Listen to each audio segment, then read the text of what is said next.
organizer. How are you doing today? I'm the Houston organizer. Hola chicos, I'm Leslie Hernandez and I'm the census organizer at Jolt. Yes, we have an awesome event planned for you guys. We can't wait to get started. We are your hype crew for Movimiento 2020, so make sure to repeat after us right now, okay? Okay?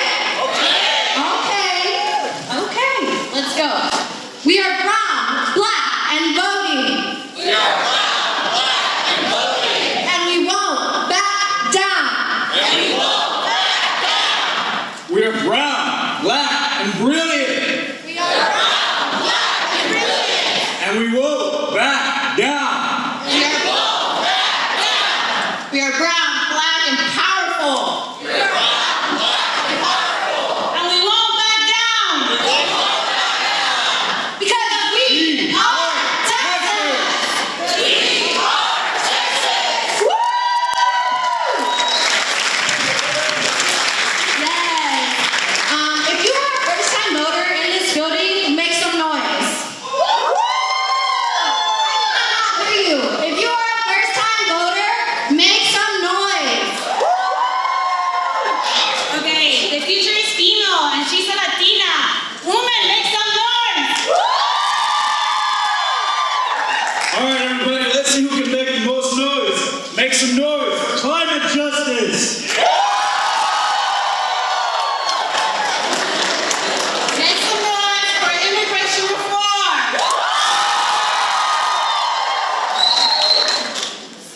Welcome to the largest youth-led town hall in Texas history.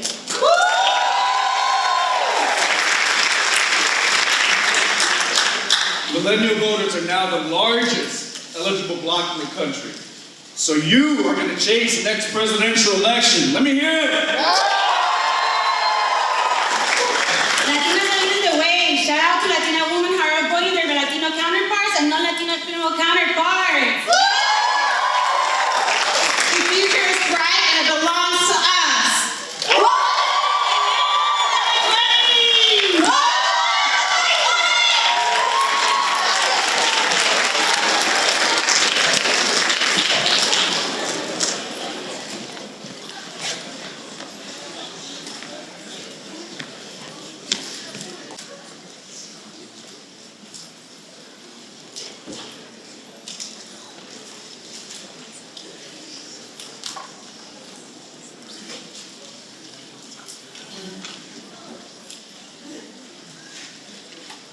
Jolt was founded in 2016 and sparked a movement of proud, powerful, and progressive Latinos across Texas.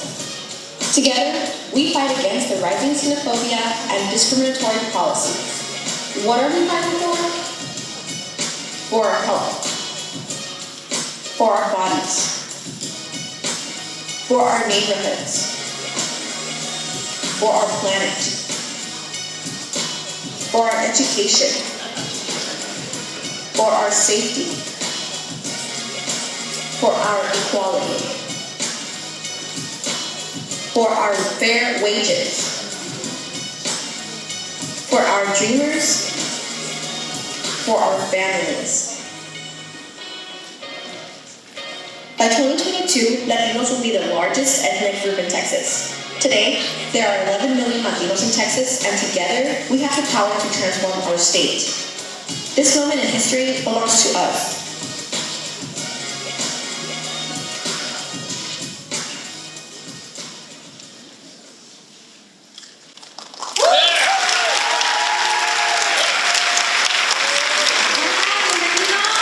Bienvenidos a todos. Thank you for everybody making the trip out to Pasadena, Texas, to make it out here on a historical day. Jolt is a movement that's inspiring Latinos to have their voices heard. We're building a movement to pick leaders that represent our values, our communities, and elevate the issues that matter to us most. And it's an honor to be here. Mi nombre es Elsa Idir Reyes. I am the board president of Jolt Action. And it's an honor and a pleasure to be here with you on this historic day and have the honor to also introduce a very special person who has led the way in making this mission possible.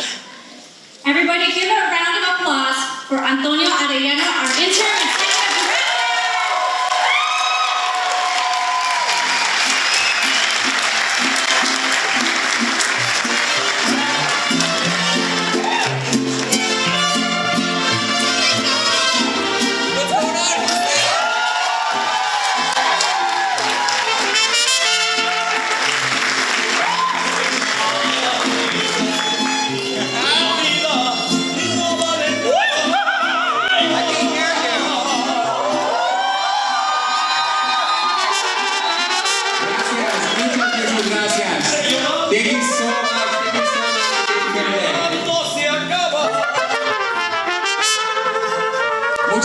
a todos por acompañarnos. Thank you so much. Pasadena in the house. Houston, Texas in the house. Austin, Texas in the house. Dallas in the house. We want to thank everybody, especially San Francisco College, for allowing us to take the stage today. We also want to start by recognizing this is Black History Month. That's right.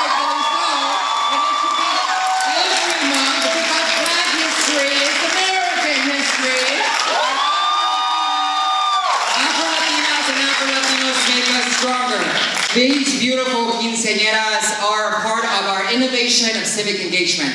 They have done voter registration at their quinceañeras to increase Latino participation. Please give it up for a quince.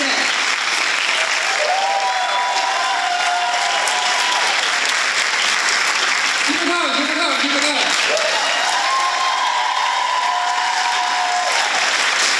You know, when I look around this room, I see the future governor of Texas in this room. I see the future Latina mayor of Houston in this room. I see the future Latina mayor of Dallas in this room.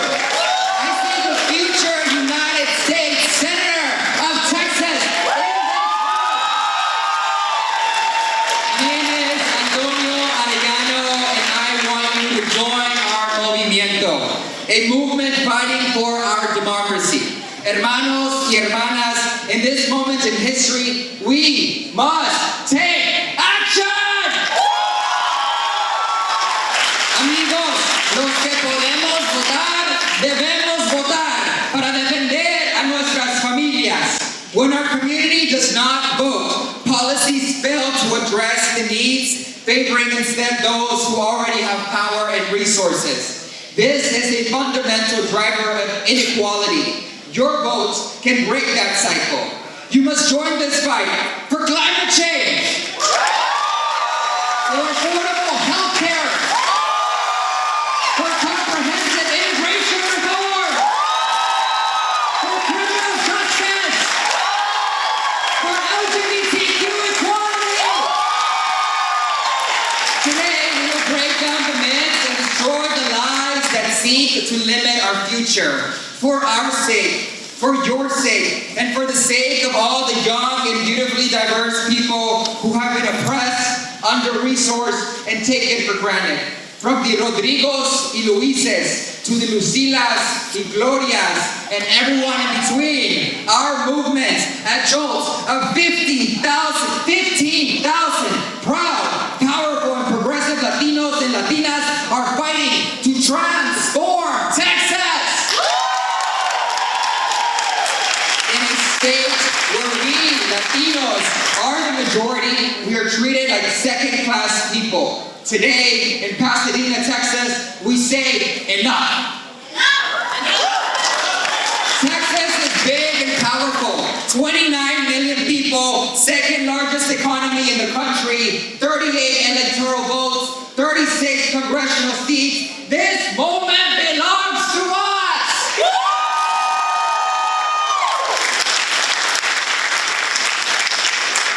Some have made our children believe that they must postpone their success till later. Nos dicen that many believe that in the future Latinos will be unstoppable. That in the future Latinos will be a force to be reckoned with.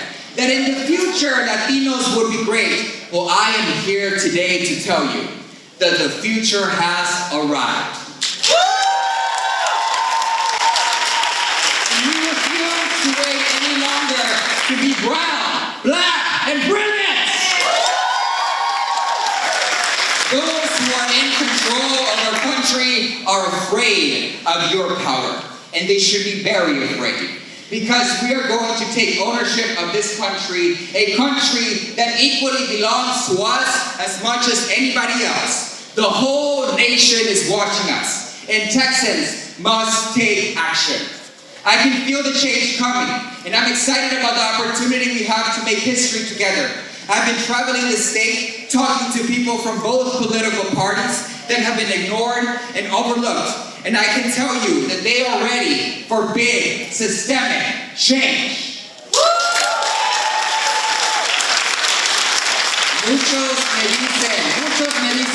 que yo no soy ni de aquí ni de allá, pero la verdad es que yo sí soy de aquí y de allá. And I'll tell you something. I'm proud of my Michoacan origin, and I apologize to nobody for being an immigrant in this country. Now is the time for bold and fearless leadership. Progressive candidates can win in Texas. In order to do so, they must go into Latino communities and build a campaign that will reach millions of young voters, speak to our issues, and fight for our votes. You see, 1 out of every 5 Latinos in the United States lives right here in the Lone Star State. And we are becoming a massive political force.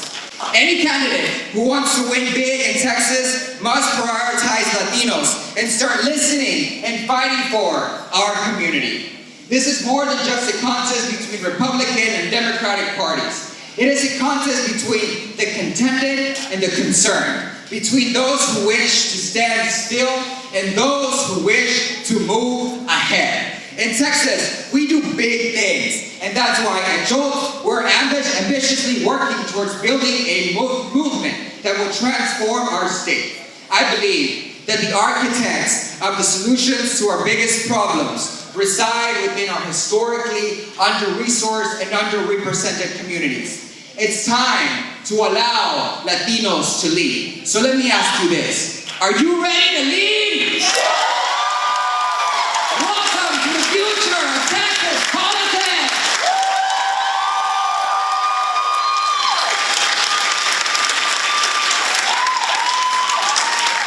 I said, are you ready to lead? Ladies and gentlemen, please help me welcome, running for Texas House District 134, Miss Ruby Power!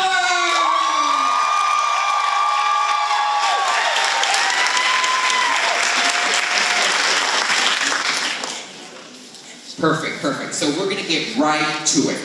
So, how are you doing today? I'm doing great. Thank you so much for having me. There. Thank you. Thank you. Thank you so much. There we go. Awesome. So what do you think of the quinceañeras? I love it. Right? I was Never at the been Women's more- March with them. I'm so excited to see her up on stage and her gown. It's a brilliant idea, and it's a great way to get the community involved. Absolutely. I could not said it better myself. Ruby, let's get right to it. So, question.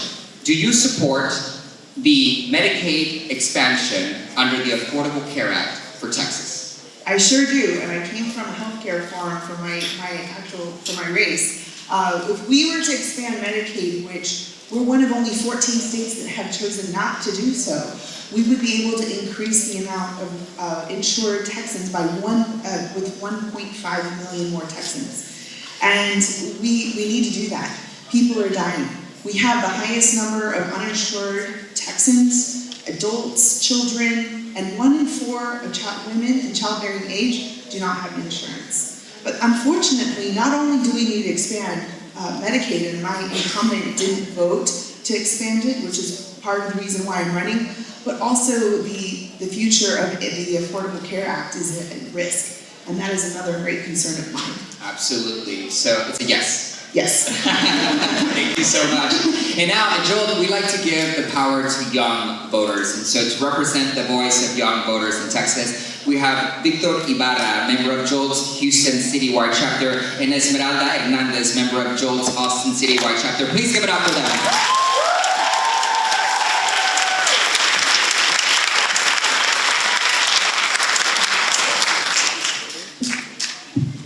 There we go. Vale. Muchas gracias. Hello. All my friends. Well, my question, my name is Victor Ibarra and I'm a nuclear engineer, so I'll be asking an environmental question. One of my greatest joys in life is spending time with my family, but the way the current administration is handling climate change and paired with the recent major forest fires around the world have alarmed me about how much time my family and I have left on this planet, which is showing increasing signs of suffering. Can you please explain to me your stance on nuclear energy and what policies you plan to implement to address these issues if elected to office? Yes. Well, thank you so much. I mean, it is a major concern of mine because we don't know how much time we have And we are seeing a lot of the impacts. I've lived in Houston from everything from Ike to Imelda, and it's a huge disruption to our way of life, and we lose a lot of the vibrancy of our community. And I have 2 small children, and I want to know that there's a place for them. I think that we must admit that there's climate change. We need to do an audit of all the amazing different sources of energy, and as is in the state rep level, there's a lot that the state legislature can do, from increasing the infrastructure for renewable energy to increase the amount of ingenuity and innovation for renewable energy sources, which we can with wind and solar here in Texas, and also to have rebates and explore more options with electrical vehicles and solar rebates for solar panels on homes. In terms of nuclear energy, I think that there's a lot of potential, and we need to have those kind of discussions. And we need to have them now. We need to have them yesterday, actually. In my role as state rep, winning in November would mean that I would be in office by January. But meeting every other year for a few months doesn't mean that we're going to solve all the problems. We need to work on them now, because this is an issue that cannot be delayed anymore. Thank you for your answer, Ruby.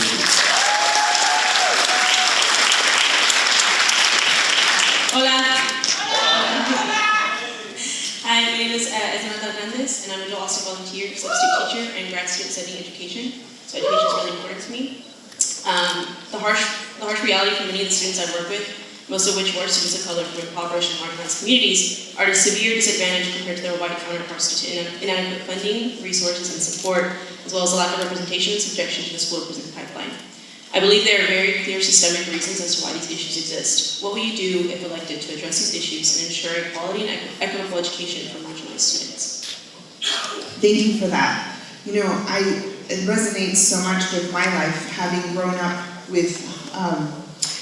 in poverty, paying for college and grad school on my own, and being one of the latest in my community, my friends, to get a computer and internet in my home, which was so critical to doing well in school. I think first we need to put more funding and make education a priority in our state. In this last session, they did pass HB 3, which was a start, but it really only got us to where we should have been in 2011. We have so much more work to do. The fact that my parents came here in the 80s for education, a better future for my family, and yet we're in the bottom third in the country for education really bothers me. My children go to public school, so I'm on the PTA, I work hard, I organize parents to go to Austin, and that's another reason why I decided to run. So I think more funding towards public education to make sure that they have more opportunity and there's less of that divide. And I think we need to find other opportunities for scholarships, internships, and opportunities to make sure that economic divide doesn't continue on later on in life. And having being a product where education was my only way up and out, I'm going to fight for that. Thank you so much. Thank you so much for your questions. Now, Ruby, we would love to provide you with 3 minutes to address our constituency and talk about why you're the best candidate to represent Latinos. So I'm a mom of 2 in public school. I'm a business owner for the last decade. I started my business during the difficult recession, and I'm an immigration attorney. The reason why I'm an immigration attorney is because my mom was born in Mexico. She was born in Saltillo. Half of my family is Venezuelan, Turkish, Mexican, something like that. I'm basically the family immigration attorney who consults over Thanksgiving dinner.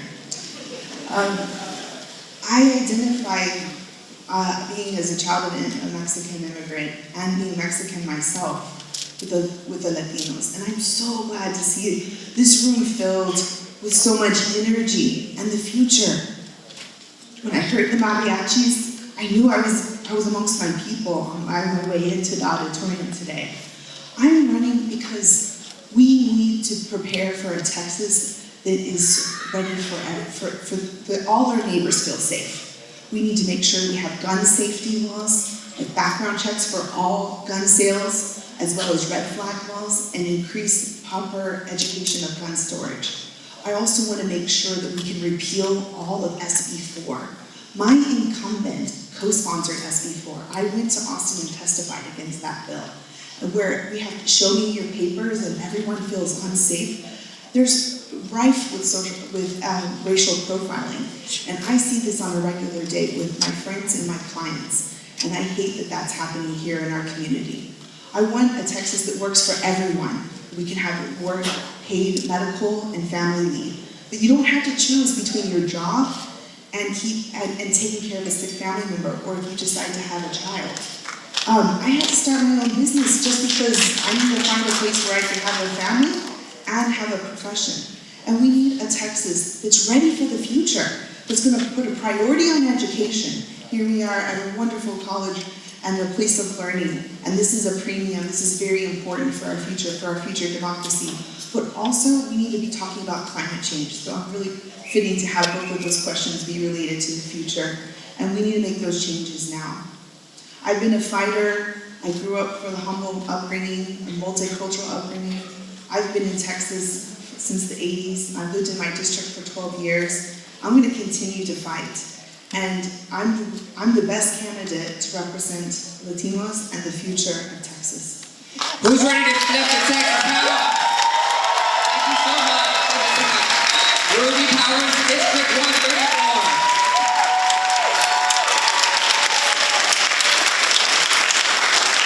Please join me in welcoming Congressional Candidate for District 24, Dr. John Began.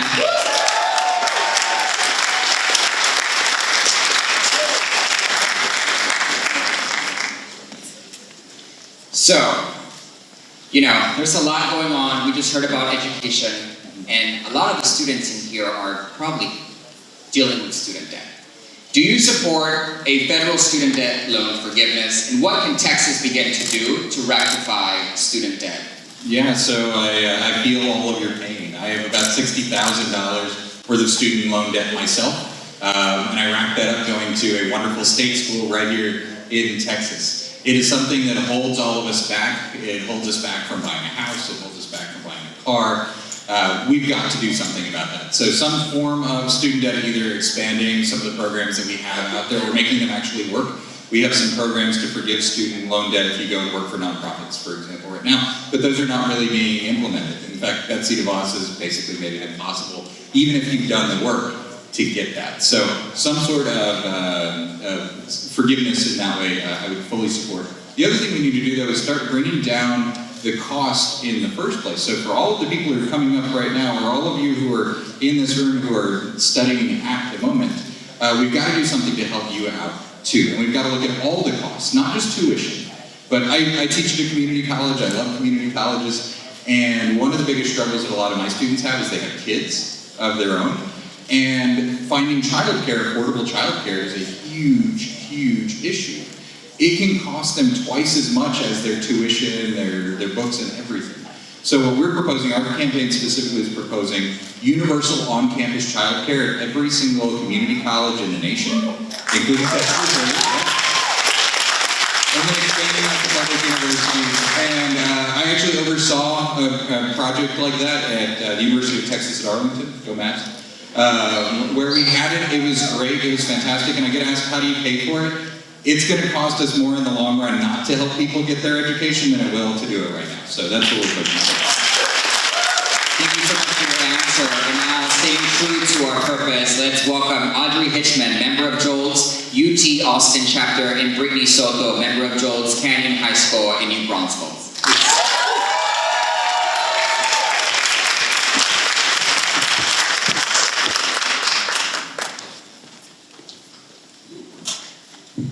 Hi, my name is Aubrey. I'm a second-year student at the University of Texas and a daughter of a school administrator at a lower income school.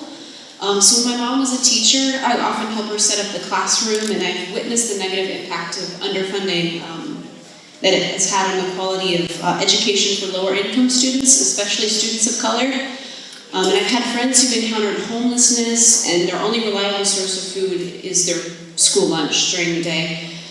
So what is your plan to improve the Texas public education system and make it more accessible for lower income families? Yeah, excellent question.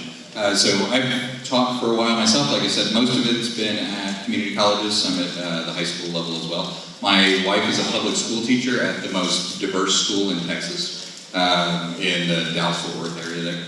And so we see this a lot. I also spent some time as the chief operating officer for a nonprofit up in DFW that helps women and children who are experiencing homelessness. And to your point, yes, so many children rely on school lunches and school meals as the main meal, yeah. The school that I went to growing up, middle school and elementary school, both were low income enough that everybody got free breakfast and lunch. That was just, it was covered. And I didn't actually know until I got to high school that that wasn't a thing, that wasn't a normal thing, and that some people were on free and reduced and some paid.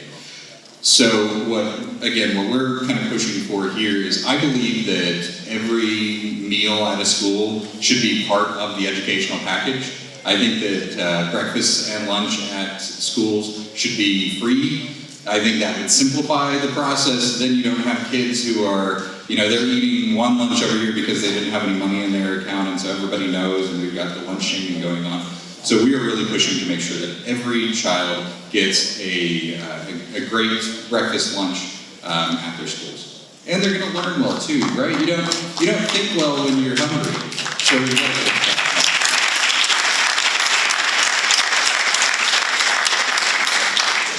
Hello, my name is Rita Soto. I am a senior at Kenyon High School. I'm a first-generation Mexican-American, and I'm also the founder of the High School Democratic American Club. Growing up, I didn't see the harsh racial division and hatred that I'm seeing now. I'm not comfortable talking with certain people about my beliefs and ideals because I'm scared of how they might react. As evidenced by an angry white trucker who was enraged at a group of people who got together to mourn the victims of the El Paso shooting. If elected, how will you win over hardcore Trump supporters and help bring Texas and the rest of the country back to its actual ideals of what it means to be a true American? Yeah.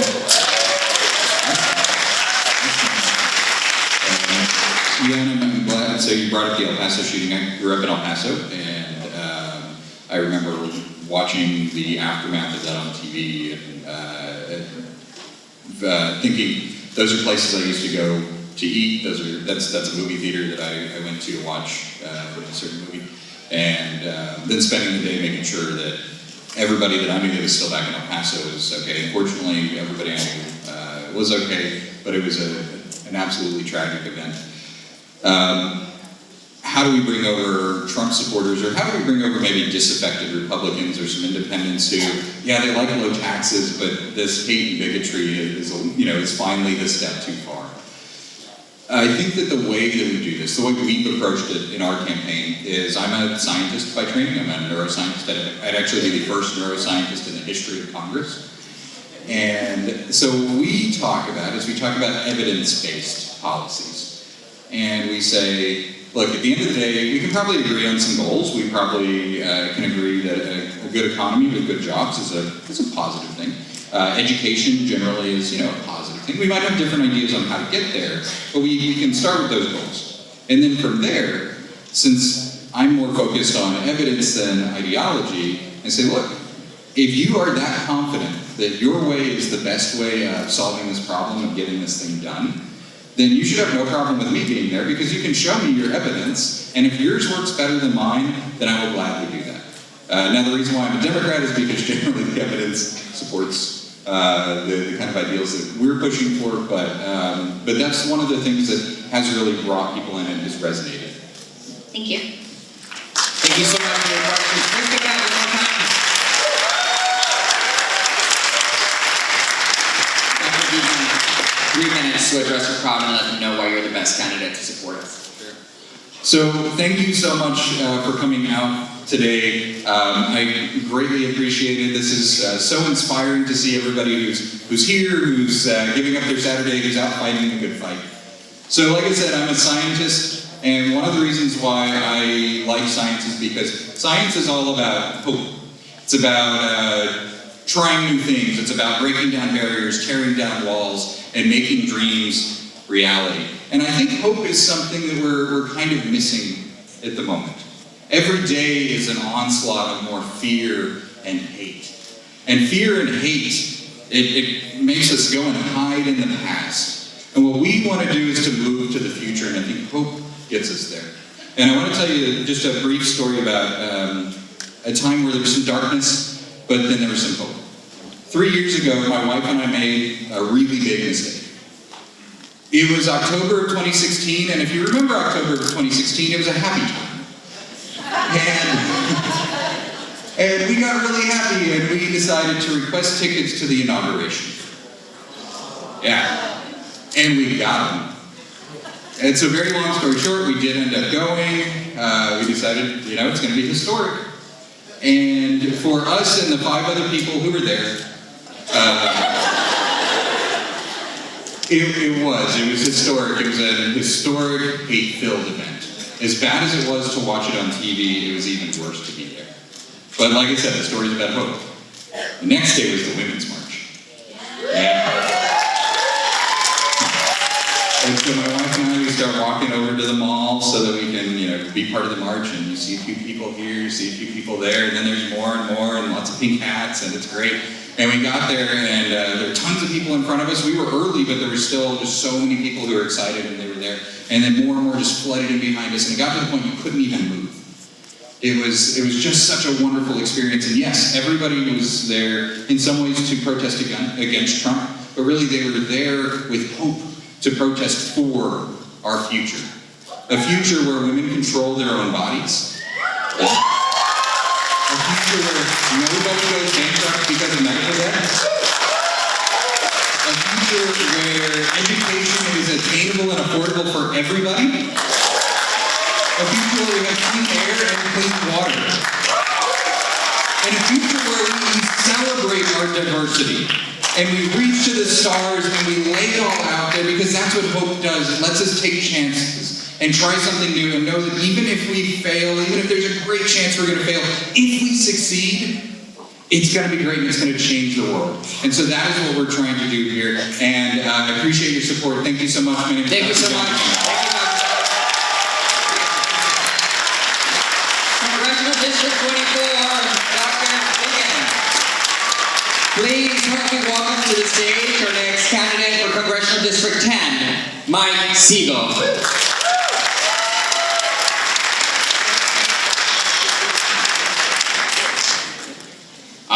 Awesome, perfect. So, unfortunately, Texas has recently become synonymous with detention centers for particularly undocumented immigrants. Should we eliminate detention centers? Absolutely. We have to take away the financial incentives.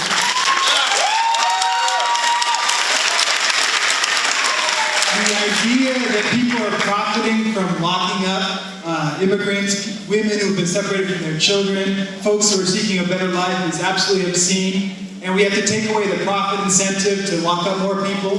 And unfortunately, we have to replace Congress people like the person I'm running against, McCall, who takes money from those private immigration jails and then advocates for more people being locked up. Thank you so much for your answer. I think they agree. So, let's bring onto the stage a couple of our next student chapter members. Pili Gaisi, voter registration coordinator for Jolt's UT Austin student, and Rana Hernandez, Trinidad Garcia High School, Early College High School at Mountain View College and Jolt member.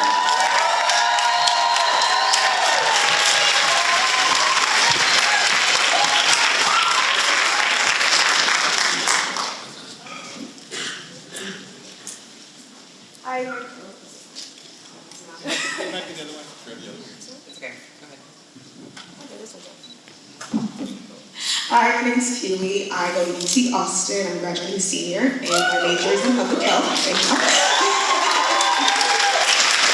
So in the spring of 2019, a fire broke out at a petrochemical plant in Deer Park, a city close to Houston. The smoke from the fire surrounding the area leading to high amounts of toxic benzene in the air, especially surrounding communities of color.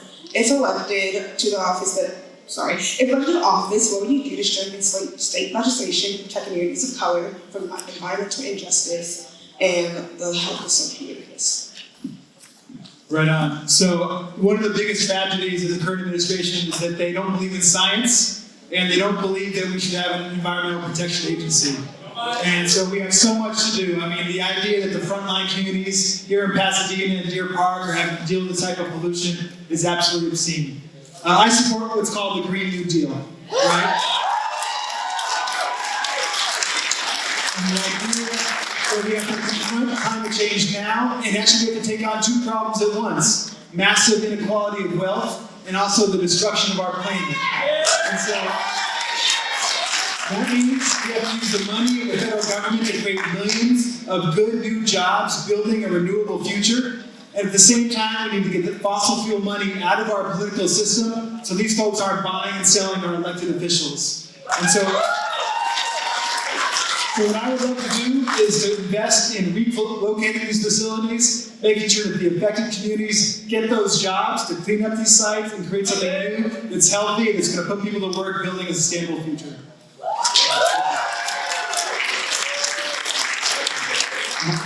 Hi, my name is Jolt Hernandez. I am a senior at Mount View College, where I am secretary for the Jolt Chapter. So, my mother, my sister, and myself all grappled with multiple mental health illnesses, such as depression, anorexia, anxiety, and at some points, suicidal tendencies. And in the US, only 33% of Latinos get treatment for these illnesses. And that's compared to the US average of 43%, which is, even that is still low. So I feel like that, what are you going to do to address the mental health crisis that plagues our communities of color?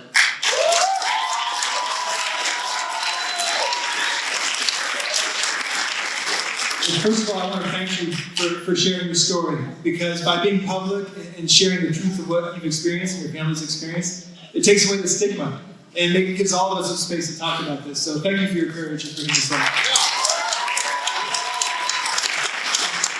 Big picture, I feel mental health care should be a human right, just like reproductive care should be a human right, just like health care should be a human right. And so I support the program that's called Medicare for All, that would guarantee universal, high-quality health care to every person in this country, whether you're documented or not. The idea should be that it's free at the point of service, that we can go to any doctor we want, any hospital we want, any specialist we want, no co-pays, no deductibles. And some folks will tell you that we're taking away their choice for their private insurance, but I say it's more choice. The idea that all of us have access to the health care we need, that's the choice we need. And so to me, mental health needs to be a part of that, to make sure we provide preventative care, so we're not dealing with things when they get to be a crisis. So to me, that's one of the things I'm supporting, Medicare for All, and that would include mental health care.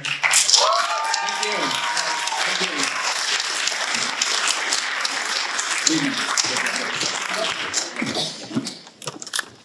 Well, this is going to sound kind of strange, but I wouldn't be here if it wasn't for you. And you might be asking, what's a white guy, a lawyer from Austin, have to do with all you guys here?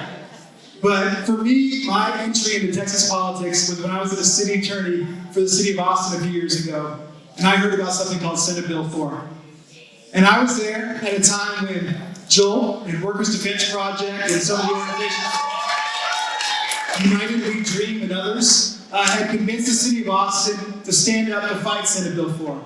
And I was a former civil rights lawyer on staff there, and they said, who wants to sue the Texas governor? I said, I do.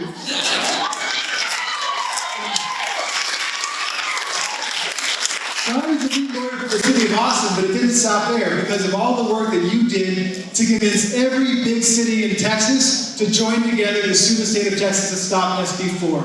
And that was the first time that it ever happened in Texas history.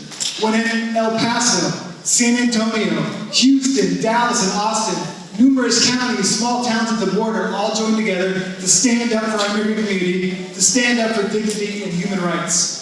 And that was before someone named Beto O'Rourke ran for Senate and convinced people that Texas was a blue state or could be a blue state. Y'all did that before Beto ran. And that gave me courage.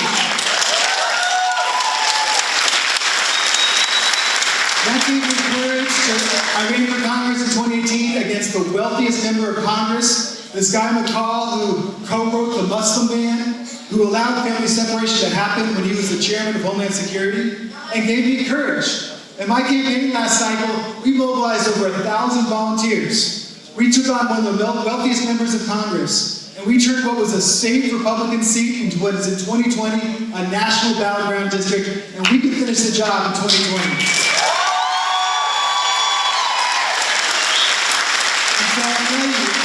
This district stretches from Austin to Katy and Cypress and the Houston areas. We can beat big money with big organizing. And so I'm counting on you to join me, whether you're in high school or college or graduated. If you can join us in Austin or Houston or even those rural counties in between, help me knock every door, meet every voter, let them know we're standing up for human rights, common dignity, a fair shot at success, Medicare for all, Green New Deal, ending college debt, immigration reform, criminal justice reform. This is a progressive campaign. And in 2020, I'm going to win. I'm going to be in Congress with you, with your support. So thank you all so much.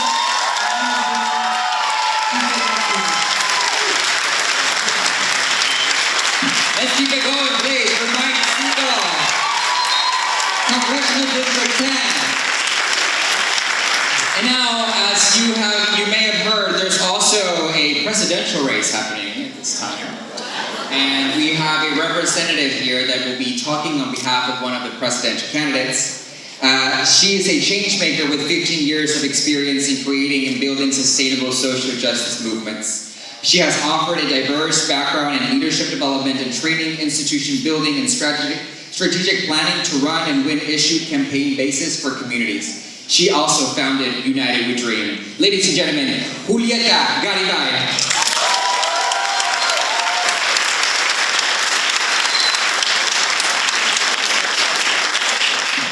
And Julieta is here representing Senator Elizabeth Warren.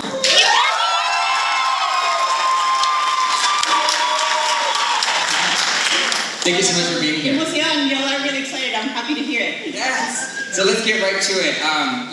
The importance of equality in America is substantial.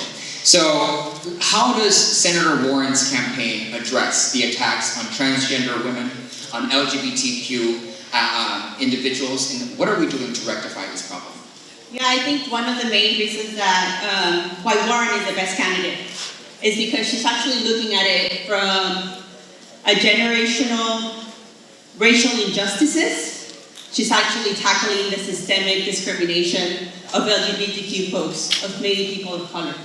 And so she's really thinking forward and not just saying like the pie in the sky or the cool taglines on issues, right? She's actually discussing like how do we actually address the issues. And so one of the strongest parts of her plans, or the many parts of her plans, is ensuring that LGBTQ folks have equal rights, including even not just on healthcare, on education, on work, on housing, but even going deeper, right, into, for example, how will LGBTQ folks will have equitable, gender-affirming, culturally competent healthcare, which many folks not many candidates are talking about it, but she's actually going deeper into the issues and not just saying easy, quick taglines, but rather really talking and tackling the issues. I love it. Thank you so much for that answer. Let's welcome to the stage Marlene Guerrero, member of Jolt's Houston Citywide Chapter, Carla Quiñones, member of Jolt Action Texas Tech Chapter, Ana Perez Fuentes, member of Jolt Canyon High School in New Braunfels.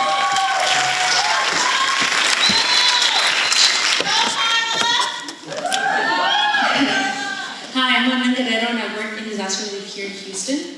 A survey found that looked at racial and economic disparities in recovery from Hurricane Harvey found that 27% of Latinx Texans and 20% of Black Texans whose homes were badly damaged are still not able to live in them, compared to 11% of whites. I see examples of this every day, and it seems that communities of color will continue to be overlooked, underserved, and not have a concrete way to succeed, or in this example, recover.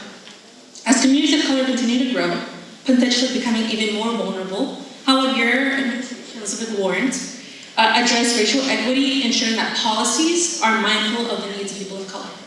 Yeah, great question. And so one of her top priorities is to actually prioritize those communities that are affected by disaster. to actually address and make sure that they have a disaster plan, a response, and a recovery. And so that's one of her priorities. A lot of her top priorities are also on housing. How do we make sure? So many of you have read about the redlining, maybe in the news. Yeah, I see some shaking heads, right? So for the folks who might not know, redlining is basically, they did a red line around specific communities. You can guess, mainly black and brown folks, majority poor. And they said, okay, these are the specific places where we will make it harder for actually them to own a home. Exactly. And so for Elizabeth Warren, she actually has been tackling that issue, right? She wants to, part of her plan is one, to make sure she invests $500 million into housing, that she invested $3.2 million into new housing units, and that she also provides a first-time home buyer assistance for many people who make it really hard to actually buy a home. And so she's looking at it from the housing issue, but also looking at many other issues like criminal justice and how it's not just people end up in the criminal justice, right? She really tackles it from the comprehensive perspective of like, there's likely poverty, there's likely crime, there's likely opioid crisis that's happening in those communities that's really causing it for there to be, the people ending up in the criminal justice system. And so she really thinks about it from a very structural place of what are the things that I need to tackle from the bottom up to make the structural changes that our community needs.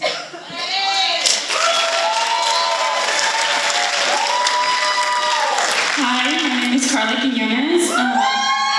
I'm a first-generation American and full-time college student without insurance. At age, I'm Medicaid, and it's been hard for me to even afford to see a doctor who can prescribe me birth control.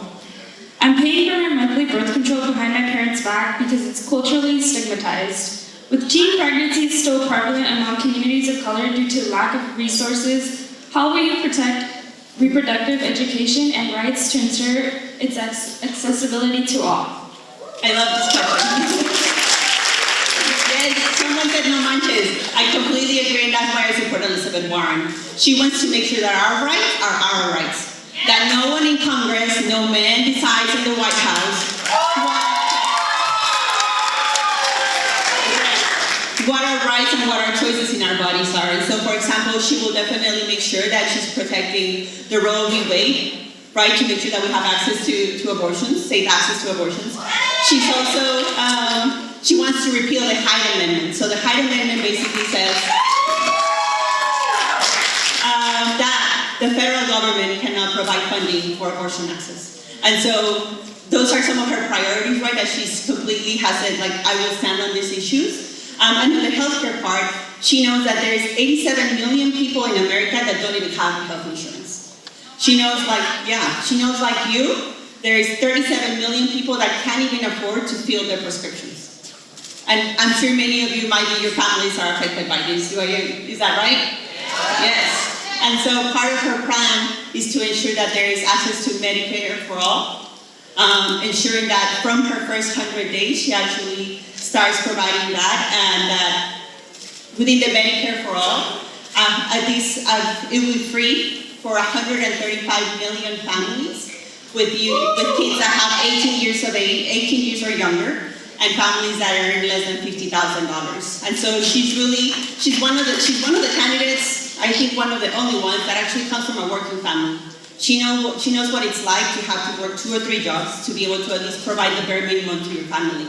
And she knows what it's like when someone gets sick in the family and doesn't even know how to afford for pills or for medicine. And so some of her priorities as Medicare for all, it will be a transition plan because things don't just change from one day to the other. But she does have a plan that will transition into Medicare for all to ensure that all of us can actually thrive in our communities, including in healthcare.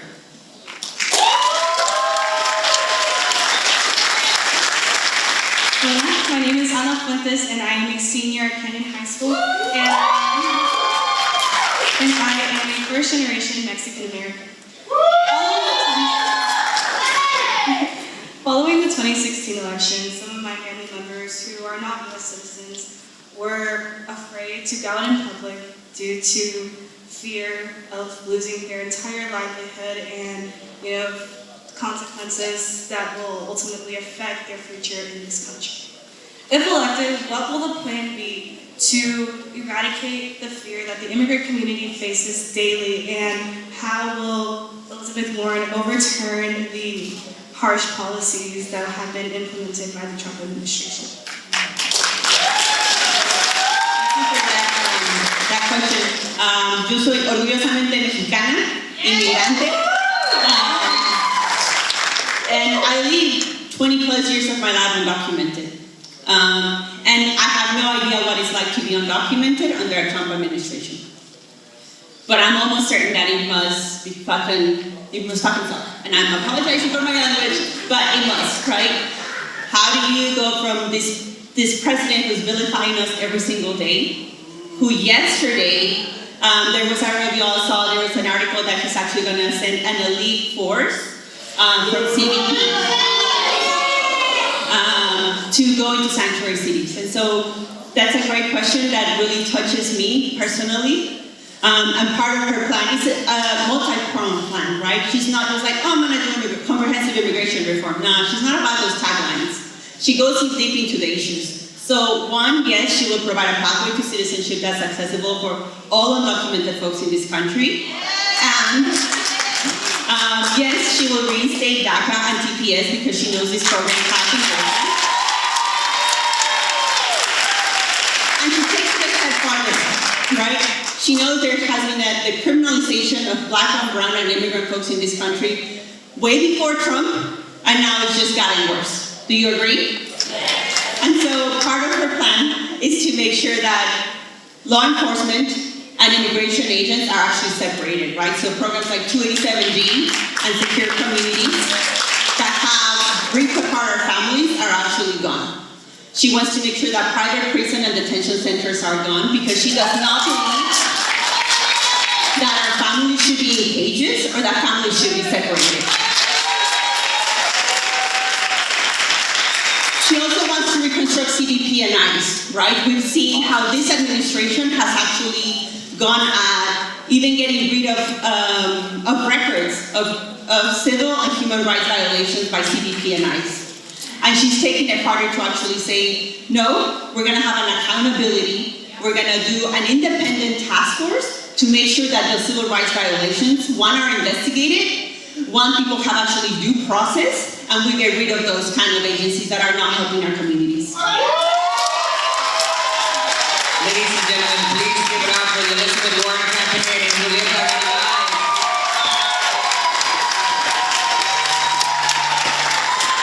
All right. So there's also a U.S. Senate race happening right now, and if you could please help me welcome the founder of Jolt and U.S. Senate candidate, Ms. Cristina Tzimtzum.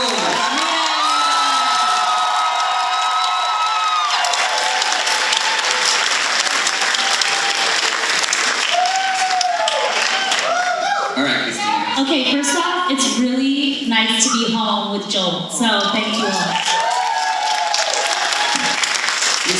We picked Pasadena because this community is frontline for climate change. They're living next to petrochemical plants and oil refineries while John Cornyn is lining his pocket with oil money. Do you think executives of fossil fuel companies like ExxonMobil should be prosecuted for the role they played in the climate crisis? So I'm really proud that in this race, I'm one of the few Senate candidates that supports the Green New Deal because of what it means. And the truth is that there are oil and gas companies, and why I support it is one, because it says we're going to rise to the scale and ambition necessary to tackle climate change, but most importantly, we're not going to leave any oil and gas worker behind. But if there are oil and gas companies that think that they can hoodwink the American public and lie to them about the catastrophic costs of climate change, then we will leave those companies behind. And if there are certain executives that have done that, just like with the tobacco companies that tried to lie to the American public for a generation, then we will have to prosecute them and hold them accountable. I would like to invite some friends of ours to the stage. Please welcome Manuel Ortiz, member of Jolt UT Austin Chapter, Antonio Villanueva, member of Jolt's UT Rio Grande Valley Chapter, and Angel Ulla, member of Jolt El Paso Citywide Chapter.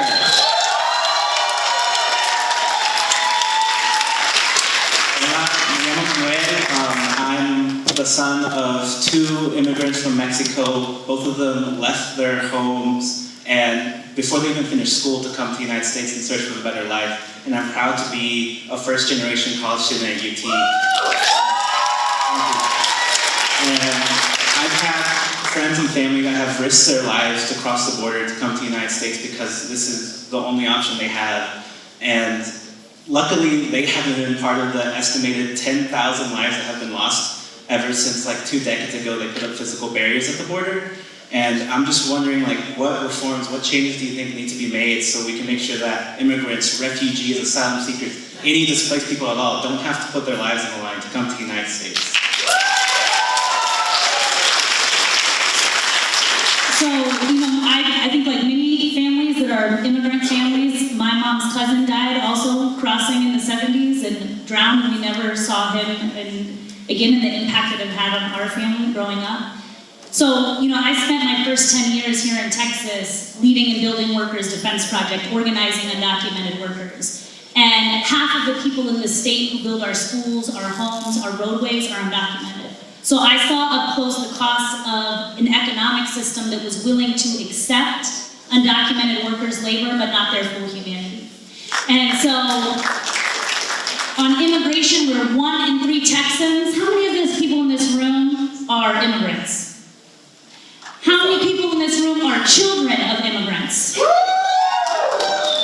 The truth is, immigrants are what make Texas great. And so I see that my job going to the Senate is not just about saying, yes, of course we're against having children in cages, but what do we stand for as Democrats? And we need to stand for an immigration policy that is going to legalize the status of 11 million people in this country. It's also going to look at how we take the money out of ICE that's been used to terrorize our families and communities and start putting it into institutions like the Department of Labor, the Wage and Hour Division, OSHA, and start protecting the rights of immigrant and American workers.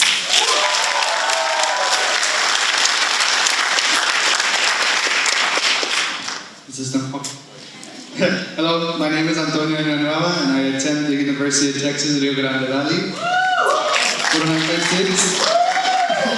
And I am the first in my family of 3 siblings to attend the university. I am struggling to pay tuition out of pocket since I don't qualify financially because my dad makes, quote, too much money. I'm working a full-time job to assist in paying my tuition while my parents are working even harder to pay other bills because none of us want to be trapped under a mountain of debt, once I graduate.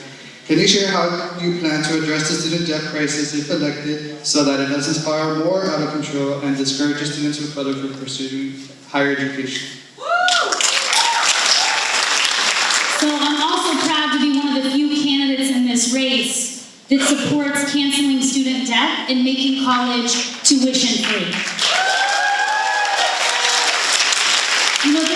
It used to be a radical idea in this country that there would be tuition-free school from kindergarten to high school. And you know what? A high school diploma used to be what a bachelor's degree is today. 60% of all new jobs in Texas require a bachelor's degree.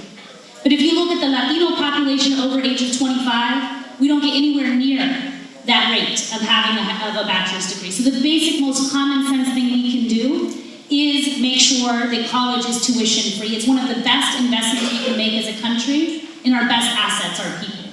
And then when we look at canceling student debt, there is a very liberal publication called Forbes, I say sarcastically, that said that if we canceled $1.6 trillion in student debt that people have in federal student loan debt, that it would be one of the biggest economic booms to our entire country. That people would be able to buy houses, to start small businesses, and that we would see our economy grow and grow. So for me, it's not a radical idea to say we're going to invest in our people. And to me, it's one of the most basic things that make economic sense to invest in, which is y'all.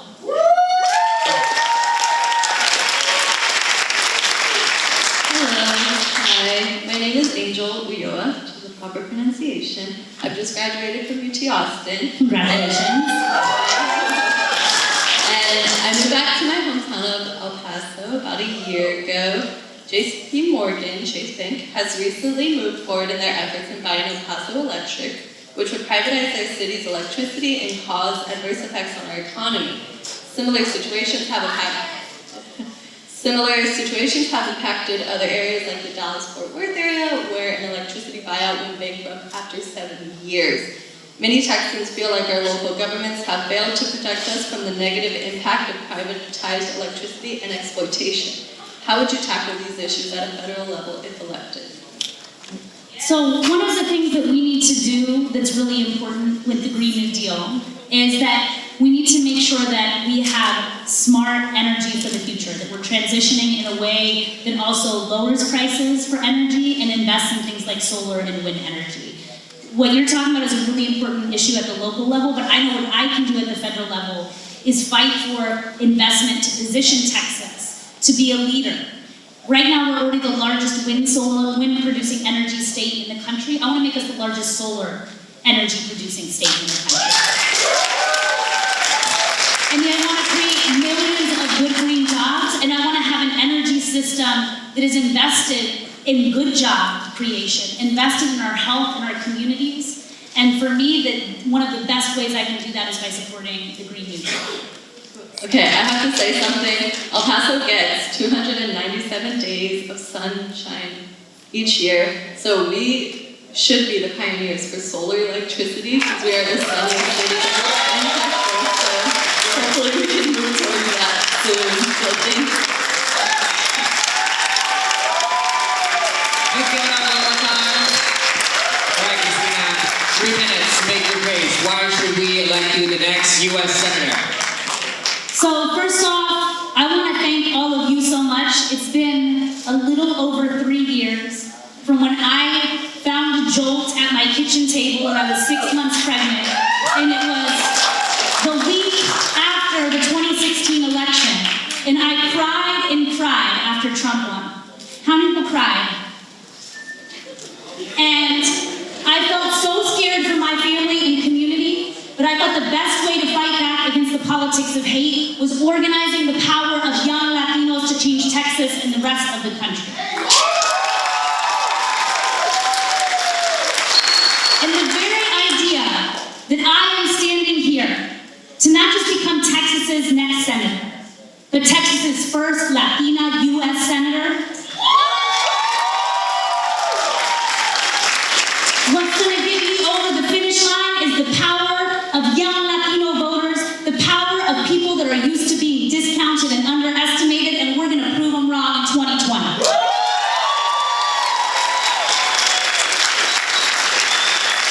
And I want you to know that when we do that, when we change Texas, it's not just going to change the political outcome of our state for an election cycle. It's going to change the political outcome of our entire country for a generation. And when I am your next senator, we're not only going to judge our economy by how well big corporations are doing, but by how well ordinary people are doing. And then we're going to make sure that healthcare is a human right for every single American in this country, that we are going to leave it up to women instead of politicians to decide when they are ready to make a family. And then it's going to be Texas, with our wind and solar potential, that leads our nation's transition into a green energy future that creates millions of good green jobs and leaves a healthy planet for our children.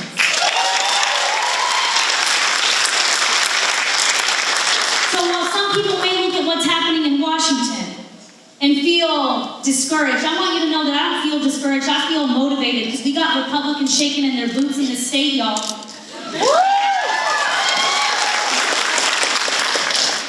And that it's going to be a young and diverse Texas that defeats the politics of hate. And that what they truly fear when they're going to be attacking Latinos and immigrants in this election, that I want you to know what they truly fear is the power of our vote. And they should be afraid, because it's going to be this proud immigrant daughter that unseats John Cornyn.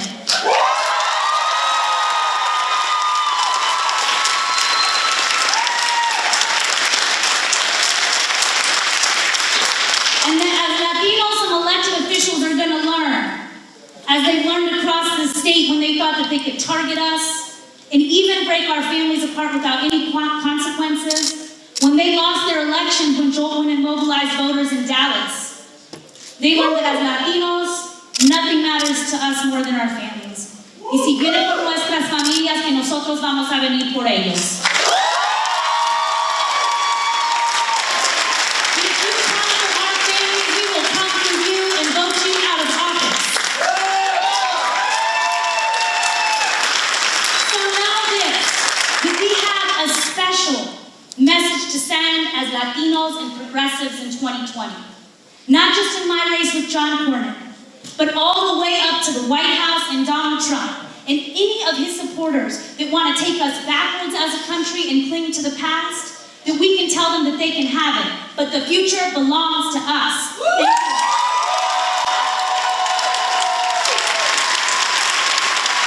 Ladies and gentlemen, the next U.S. Senator from Texas, Cristina.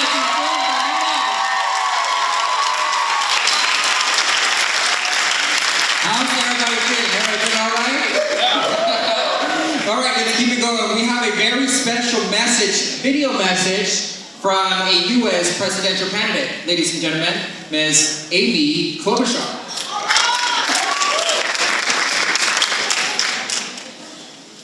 Hello, Democrats. I think you know I'd much rather be there with you in person, but there's just a few things going on right now, so I'm honored to join you via video. I had a great time speaking at the Vote Latino Power Summit in Texas in September, where we talked about the importance of engaging Latino voters, and I can't wait to be back in Texas with all of you soon. I want to thank my friend Roland Garcia for being there today for me and telling you about our campaign. And I want to thank Jolt and all of the work that you do to keep our country moving forward. It's your generation that is leading the way on some of the biggest challenges of our time. We've seen your passion for making the world a better place time and time again. We saw it on marriage equality. It was young people who talked to their parents and grandparents and got them to work with them to change the world. We see your leadership in the fight against climate change, where your generation is the leading voice for action. We saw it after Parkland, when you demanded gun safety laws like universal background checks and a ban on assault weapons, and you didn't just march, you also voted.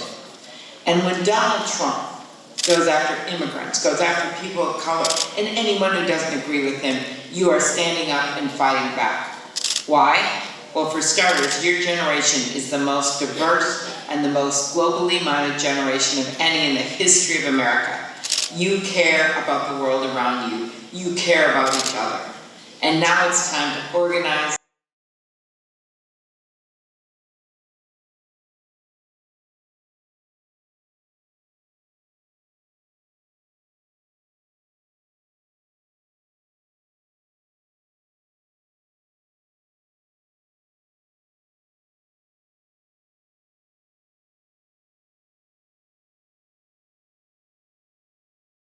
I'll leave you with this. In my office in Washington, I have a drawing in the front lobby of a woman who's holding something in her hand. It's a planet Earth. And the words read, "In my dream, the angel shrugged and said, if we fail this time, it will be a failure of imagination. And then she placed the world gently in the palm of my hand." Well, you guys are the next generation of American leaders to hold the future in your hands. And knowing what you can do, I'd say that future is in good hands. I'd say it looks pretty bright. So thank you for what you do. I want to lead this ticket.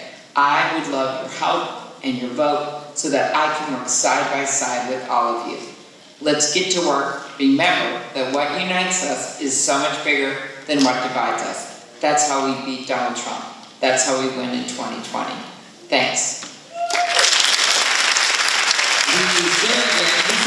Welcoming the surrogate for Amy Klobuchar is an award-winning and nationally recognized attorney. He was the first minority elected president of the Houston Bar Association, the 5th largest voluntary bar association in the country, Mr. Roland Garcia.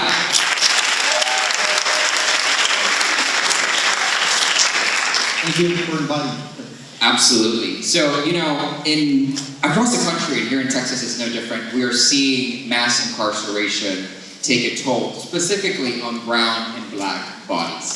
What is the Klobuchar campaign approach to making sure we reform criminal justice? Well, criminal justice is a hugely important issue. It sort of delves into all types of justice.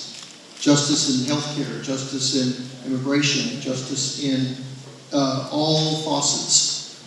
And so Amy Klobuchar is looking at all of those facets, including healthcare for all, protection of our dreamers, looking at the institutional racism in our criminal justice system, but working across the aisle to make these things happen, because it doesn't happen in a vacuum. It takes leadership, it takes someone who can work across the aisle, and it's non-stop efforts to which she is committed to. Thank you so much for your answer. Let's welcome to the stage Vanessa Oligo, member of Jolt University Dallas Chapter, Valeria Gonzalez from Youth Rise, Texas, and Guadalupe Torres, member of Jolt University of Dallas Chapter.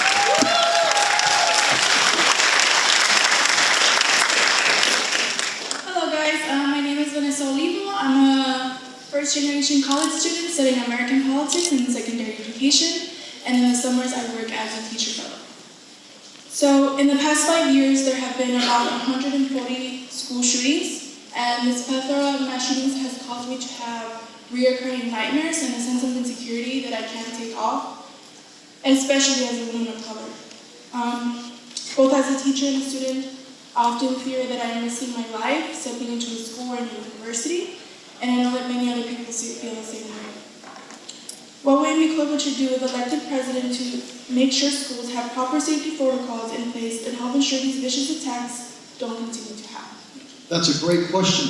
And Amy Klobuchar is a leader in this area in terms of what we're talking about here, gun safety, protecting of children, schools, and the entire community. And you can look at Amy Klobuchar and you can tell when somebody has a rating of an F from the NRA, you know they're doing something right in Washington.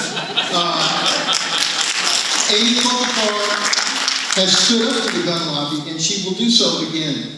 And guess what? You don't need to be able to go into a store and buy a magazine that shoots 30 rounds.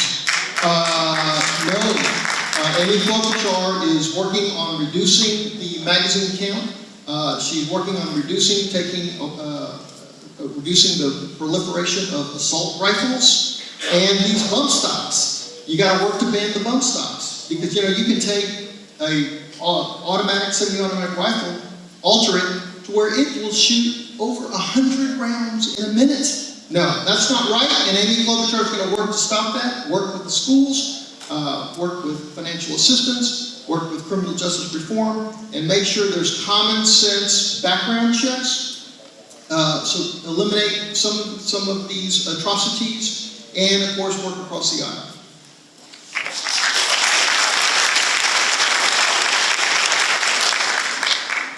Hello, my name is Valeria Gonzalez, and I'm a youth organizer with Youth Rise, Texas. And youth in our organization are deeply harmed by the ongoing dual crisis of family separation caused by mass incarceration and immigrant deportation. We are hurt when we see kids that look like us in cages at the border, and we want to see our president take families of color and immigrant families into consideration by dismantling the systems that have separated them in the first place. So our question for you is this: since Congress is currently stalled on offering any kind of comprehensive immigration reform, and mass incarceration continues to tear apart communities of color, what actions will candidate Klobuchar take to ensure that less people are entering the justice system in the first place? Good question. Thank you for that. You need someone who can, again, work across the aisle to make sure that number one, our dreamers are protected. Am I right? Do you agree with that? And that we have comprehensive immigration reform that works for a accountable, earned pathway to citizenship. And it is completely wrong to separate children from their families at the border, put them in these holding areas, and sometimes they're in these private facilities where, Antonio, it's hot cement, and they don't have access to the amenities like air conditioning, cool couches, etc. And so that's wrong. And Amy Klobuchar is going to work very hard to reduce the attack on the Flores Agreement, which I think you're also referencing here, and to make sure that there is no more forced separation of children and their parents and families. And together we can work, and it can happen, and Amy Klobuchar has worked across the aisle to make sure those things do happen. Thank you very much for that.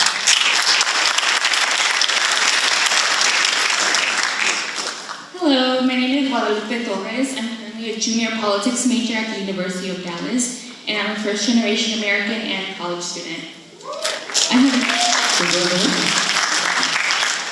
I have yet to graduate from college, but I'm already having to worry about the wage gap and how it affects minorities and in particular women of color. My sister has been working at an insurance company for over 2 years now, and they just hired a man who immediately started getting paid more than her. If Amy Klobuchar were to be elected president, what would she do in order to close the wage gap and keep companies accountable to her policies? Excellent questions again. Now, the issue of employment, education is so intertwined, and making sure that we address the disparities in all of this. Amy Klobuchar, again, she's worked hard, she's worked time and again across the aisle on all of these because they're so interrelated. Making sure folks have access to education. Amy Klobuchar wants to work towards free assistance in first and second year community college education. And she's got a plan to do that and help assist with the wage gap, to make sure people have the training. And remember, there are changes in our economy, from fossil fuels back to clean energy, from manufacturing to technology. You need job training. You need assistance to people who can transition into these new sectors. And with special attention to women and minorities who have not had that training and assistance in the past. As well, you need to make sure there's access to grants for our young people and women and people of color. Amy's interested in doubling the Pell Grants. And again, that way you can have assistance in your first and second years of college, up through graduation there, and again with job training. And so she's worked across the aisle, and she's going to continue to do so. So thank you very much. Ladies and gentlemen, please give it up for Mr. Roland from Scott.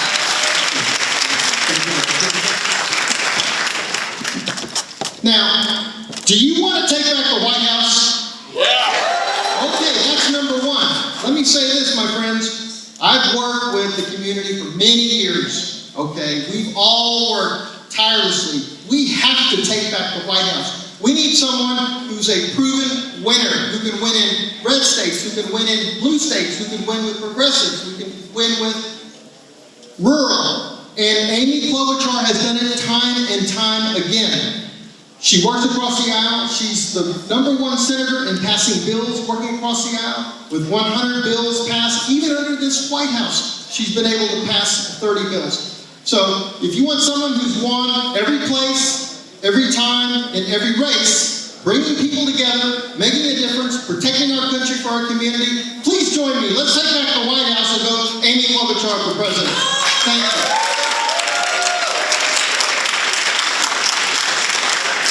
For the Amy Klobuchar campaign. All right, I want to crowd check real quick. How's everybody doing? I can't hear. How's everybody doing?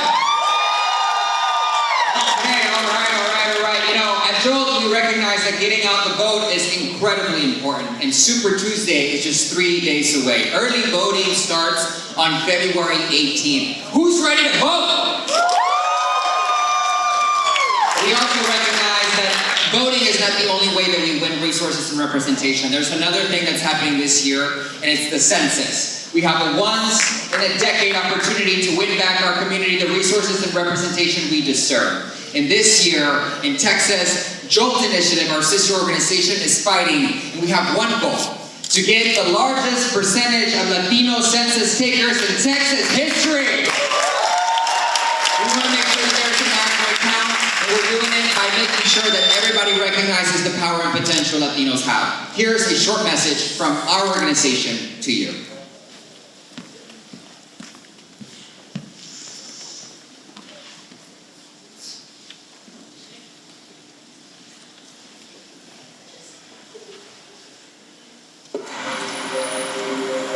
I've grown up in Texas my entire life. These are the places I know. The elementary school me and all my brothers went, the park where I learned to play soccer, the store my abuela gets her tortillas, and the restaurant that knows us by name. This is the place my family calls home. It's filled with people just like me. Texas is the place we built. I have a history here. We have a history here. Some people try to keep me down, push me away, targeted for no other reason than my background. Now is my time to fight back. My family's time, my community's time to stand up and make our voices heard. Stand with me and be counted in the 2020 census. This is our state, our country. Together, we count.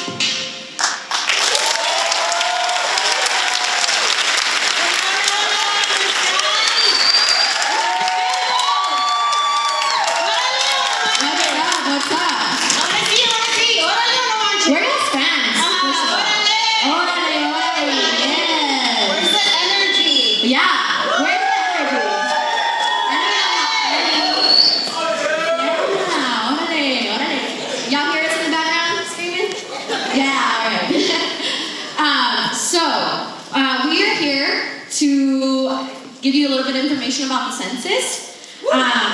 Yeah, so who already here is planning to fill out the census? Yeah, that's exactly what we should see. So by the end of the time we get off of speaking here, everyone's hand should be up, right? Okay, so we're gonna give you a quick little bit of information. We wanna take this time to ask you to pledge to vote and to get your household counted April 1st on the upcoming census. Yeah, we're gonna get our families counted so we make sure and representation that really belongs to our community. Woo! Yeah, so we want to inform you guys that there's not going to be a citizenship question on the census this year. And that it is your constitutional right to participate in the census. So don't let anybody intimidate you.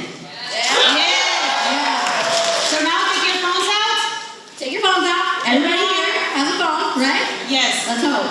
Your information is completely protected under law. Yes. So the Census Bureau cannot share your information with no one, not the CIA, not the FBI, not ICE. So make sure you are that voice in your community, and make sure you let your family know that if they want just representation, if they want smaller class sizes, if you want new schools, new hospitals, federal funds for CHIP, Medicaid, Medicare, your breakfast and school and lunch programs, you need to make sure that your house gets counted on April 1st, the 2020 census, okay?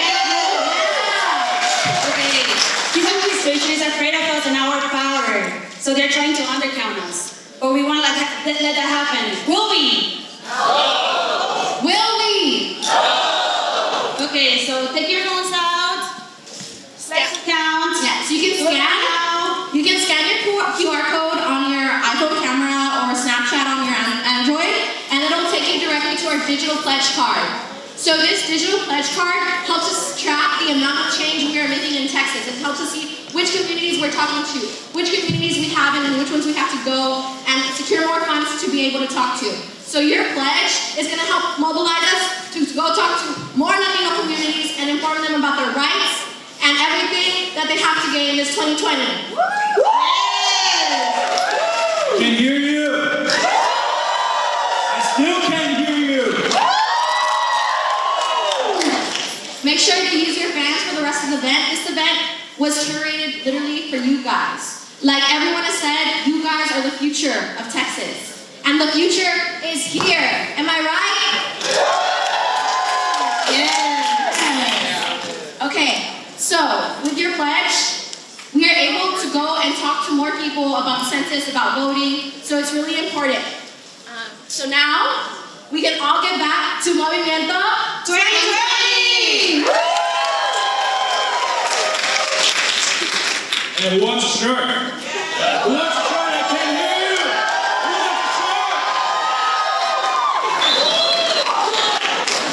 I'm gonna try to throw those.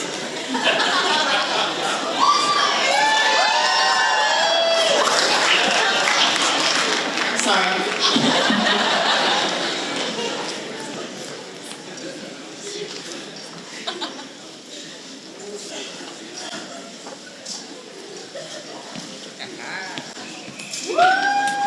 What's poppin'? Hey. Are you guys having fun? It's a good time, right? It's a good time. So let's get a quick crowd check, really quick. I want to know how many people. I know you did this earlier, but how many people in here are first-time voters? First-time voters. Make some noise. First-time voters. How many here are the first or only person in your family registered to vote? How many people in here are ready to start registering other people to vote? That's right. Well, at Jolt, we have volunteer hours in Austin, Dallas, and Houston every Thursday, and in Austin on Tuesdays. We want you to make sure that you come out and volunteer with us. We need all hands on deck. Texas is prime for progressive change, and those who do not believe in it are just blinded by old notions of the past.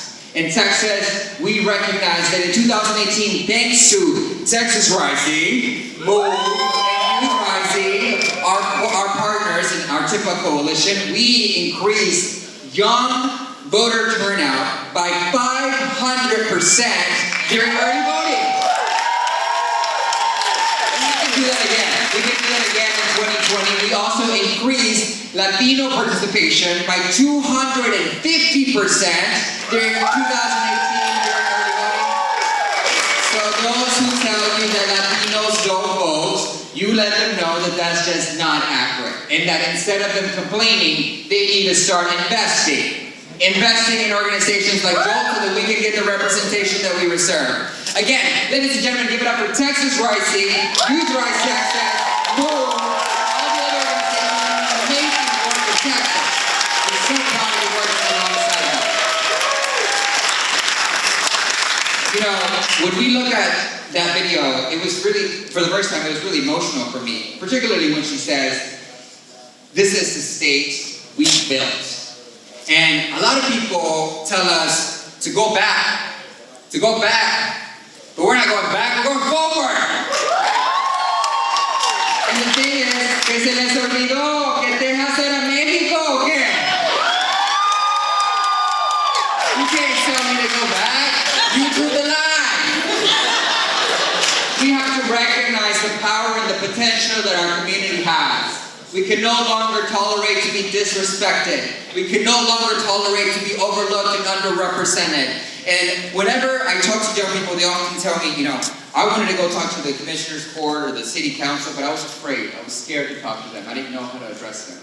And I always tell them, you don't need to be afraid of them. They need to be afraid of you. You're bright in the ship. Right? You want to make sure that you start letting them know that you're here and that you're not going anywhere. And for all of you who may be undocumented, I myself am a DACA recipient. And I know what it's like to be at the front lines of change. I know what it's like to be dehumanized. I know what it's like to be taken for granted. But let me tell you something, and I want you to say it with me. Nothing is impossible. Nothing is impossible. Nothing is impossible. Nothing is impossible. Together we can transform Texas. Together we can transform Texas. Together we are unstoppable. Together we are unstoppable. You know, that was so beautiful. I come from a humble background. Michoacán, Mexico. Anybody? Michoacán. Some people call it the most dangerous state in the country. I call it one of the most beautiful states in the country. And I still have a sister, mi hermana Lucila, who lives in Mexico, and I think about her and talk to her regularly. She tells me about how proud she is about the work we're leading in the States and about the work that we're leading here in Texas. And when I tell my friends from New York or California about the work we're doing here in Texas, they often tell me, "Estás loco?" ¿Qué te van a hacer, But it's like, the thing is when you come from nothing, when you know what it's like to struggle to put food on the table, when you know what it's like to see your parents really have to work 2 jobs and face discrimination and racism, nobody has to tell you what that's like. You have a different hunger. You have a different thirst. You have a different understanding. And the thing is that when you have that passion, there's nobody that can take that away from you. And in this country, they can take everything away from you, your cars, your money, but they can never take away your education. So I want you to stay in college, I want you to get degrees, I want you to get in positions of power at every single level, become the CEO, and transform Texas!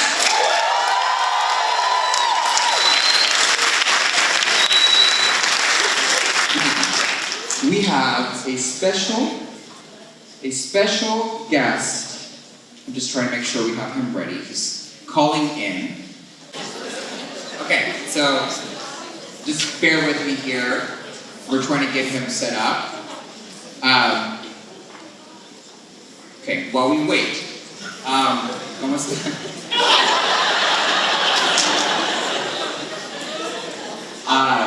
I think that what's really interesting, I was backstage earlier, and there was a lot of press here, and they were interviewing me, and they were talking about, is Texas really in play, right? And that's the key question, is Texas really going to flip in November? Is Texas really in play? Is this really a thing? And what I always tell folks is, Texas has incredible progressive momentum. And in our state, it's being led by brown and black bodies. And in our state, we need to start recognizing and honoring the work that has been laid before us. And we can do that only when we start to prioritize those voices. In Texas, we know that today, 50% of all Texans under the age of 18 are Latino. Think about that. 50% of every Texan under the age of 18 are Latino. That's an incredible amount of political power. And within the next decade, every year, 200,000 Latinos will become of voting age every year. As a matter of fact, in Texas and across the country, every 30 seconds, a Latino becomes 18 or turns 18. And 95% of them are eligible to vote. So what are they talking about, a sleeping giant? Estamos despiertos y listos para votar. We want to make sure that the rest of the country recognizes that, and we do that through programs like Poder 15, our sister organization at Jolt Initiative, where, like I mentioned briefly at the top of this, is the only organization doing voter registration at quinceañeras. And we're proud to be doing that. And the reason we're doing that is because, as you know, quinceañeras are a coming-of-age celebration. It's where we recognize the power and the potential that our community has, but also pay tribute to our heritage. And whenever we do so, through a cultural lens, we start mobilizing and connecting with people that have never participated before. Quinceañeras like Kimberly, who did voter registration here in Houston, Texas. Please give it up for Kimberly.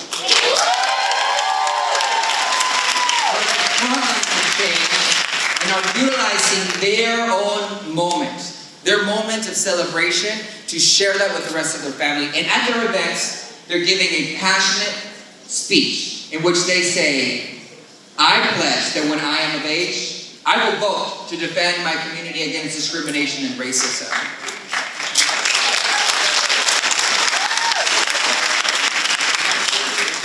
And then they call on you, their guests, to do voter registration that day. They say, let your gift to me tonight on my quinceañera be your registration to vote. And that's how we're transforming Texas, una quinceañera at a time.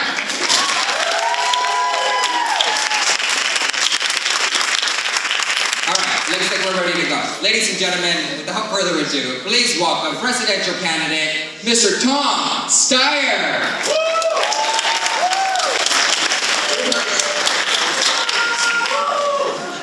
Hey there, can you see me? Can you hear me? Testing. Let me see if I can turn it up. Can you hear me? Yes. Welcome to Movimiento 2020, sir.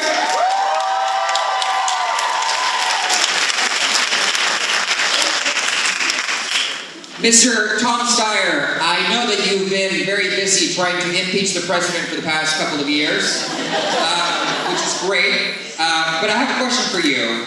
As president, what executive actions would you take, if any, to pass comprehensive immigration reform? Can you say that again? Put it up from your mouth. What executive actions would you take on immigration? On immigration. Well, let me say that I believe Mr. Trump's immigration policy is straightforward racism by another name. It's not actually immigration, opposed to immigration by non-white people. So I would start by ending the illegal and inhuman treatment of people seeking asylum in the United States. That is something I want you to know that my wife and I, through our church, have been supporting immigrants to our home city of San Francisco through a program called Good Samaritan for more than 35 years. We have never asked for papers. We have been welcoming people from Mexico and Central America during that whole time. And that's a long time before San Francisco was a sanctuary city. I have also spent over $3 million of my own money to hire lawyers to represent people under threat of deportation under this corrupt and criminal president.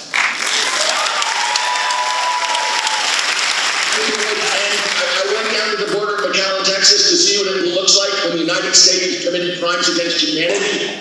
I've gone down to the border of my home state to San Isidro, California to see what people can do to repair the damage being done by ICE. I would end all of that. If you talk about immigration, I am for DACA, I'm for DAPA, I'm for TPS. I am for a comprehensive immigration reform which would allow 12 million people who've been here now for 15 years to get legal status and a path to citizenship. The time for reform is way overdue. It's time to return to the idea that immigration is a positive for the United States, that these people are contributing to the country and making it stronger. We can control all of this at the same time that we welcome immigrants and go back to being a value-driven, compassionate country.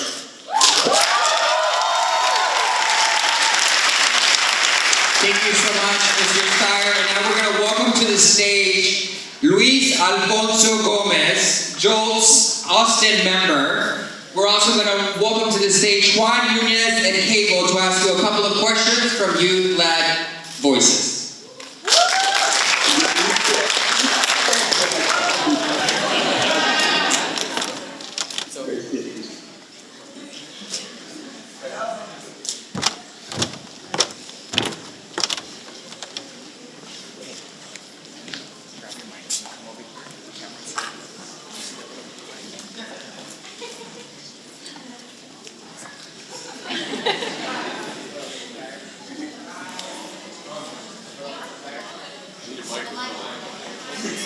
Hello, Mr. Steyer.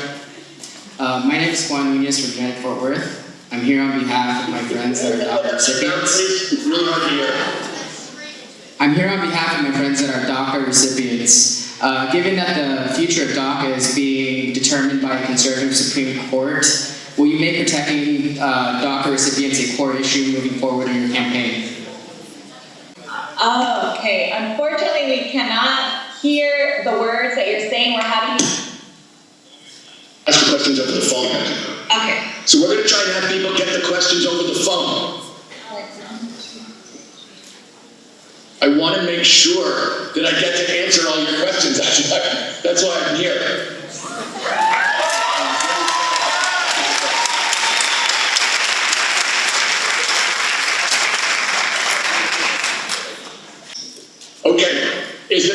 question, what are we going to do given that DACA is in front of a conservative Supreme Court controlled by radical right-wing Republicans? Yes.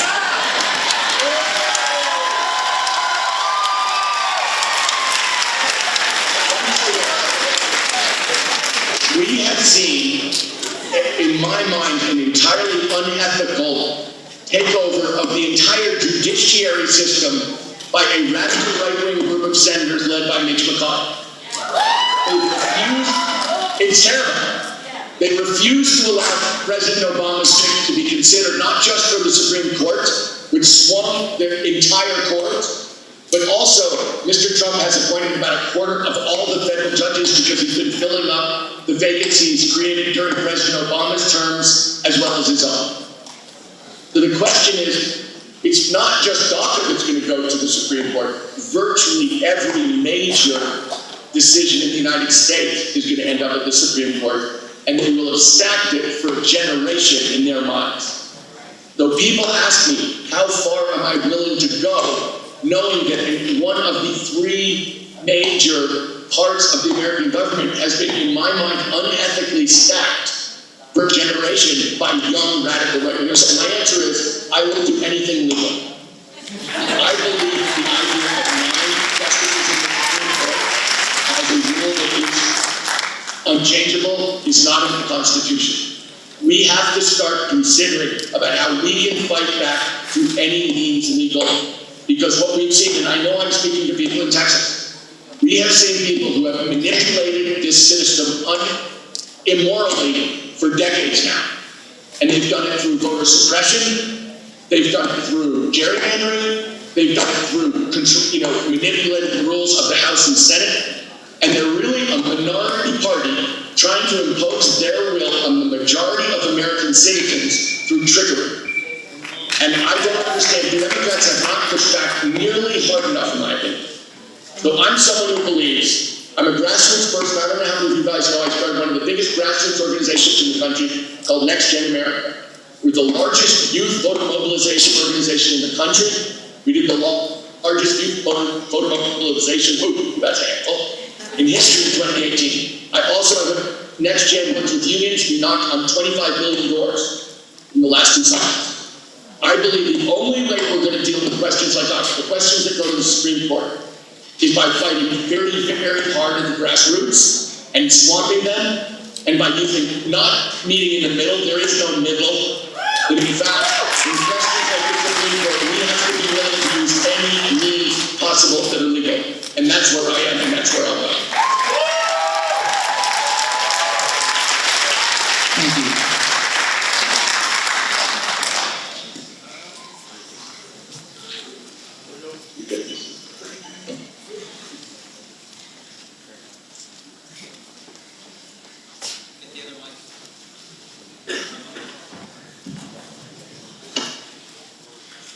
Bonjour, Sakone Nadejnikas, citizen Potawatomi Nada. My name is John Cable Sakone Wilkerson, and I'm a citizen of the Citizen Potawatomi Nation of Oklahoma, the most treaty tribe in the United States of America.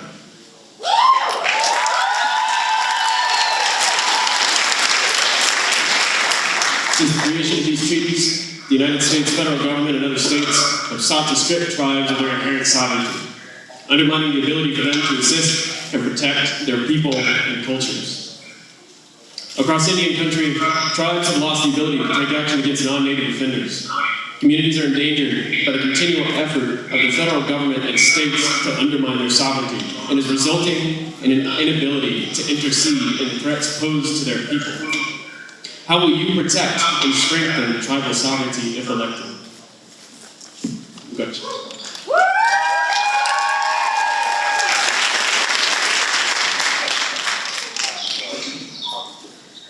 I got the question, thank you. I want to say that there was a conference of native leaders from around the country in Las Vegas 2 or 3 weeks ago, and I was the only candidate who showed up there.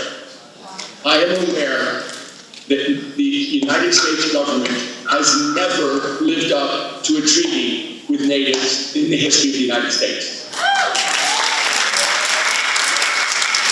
And I'm aware are a number of issues of sovereignty that we're dealing with going forward. And that in fact, recognizing the sovereignty of tribes, including ones formed after 1934, is going to be an issue for the government, and one where I feel strongly that the Native Americans are on the right side.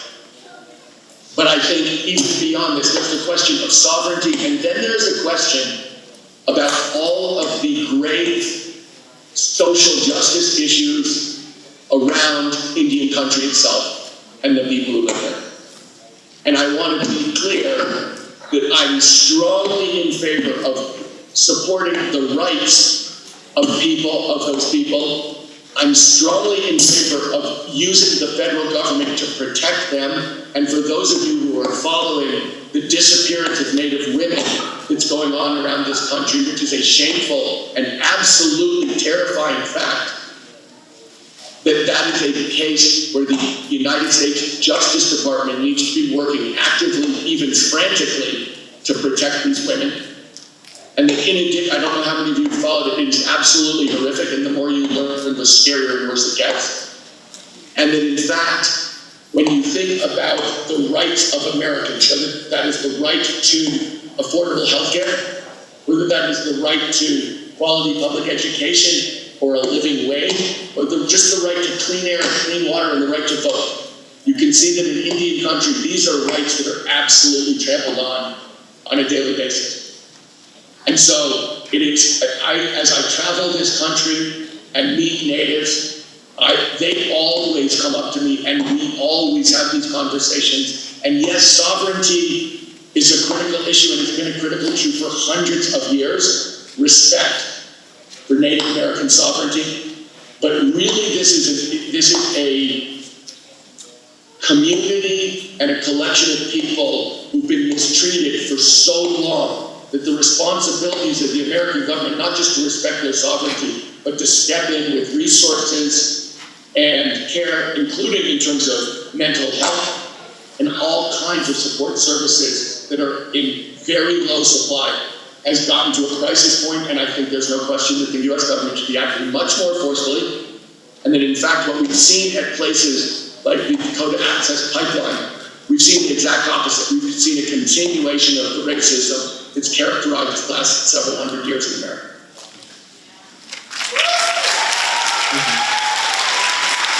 I'd also like to recognize, before I leave the stage, that we are on the ancestral lands of the Kanakawa and other Coast peoples. Thank you.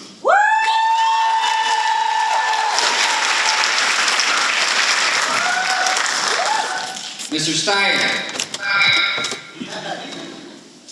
you have 3 minutes to make your case as to why you're the best candidate to represent Latinos in this country. The stage is yours.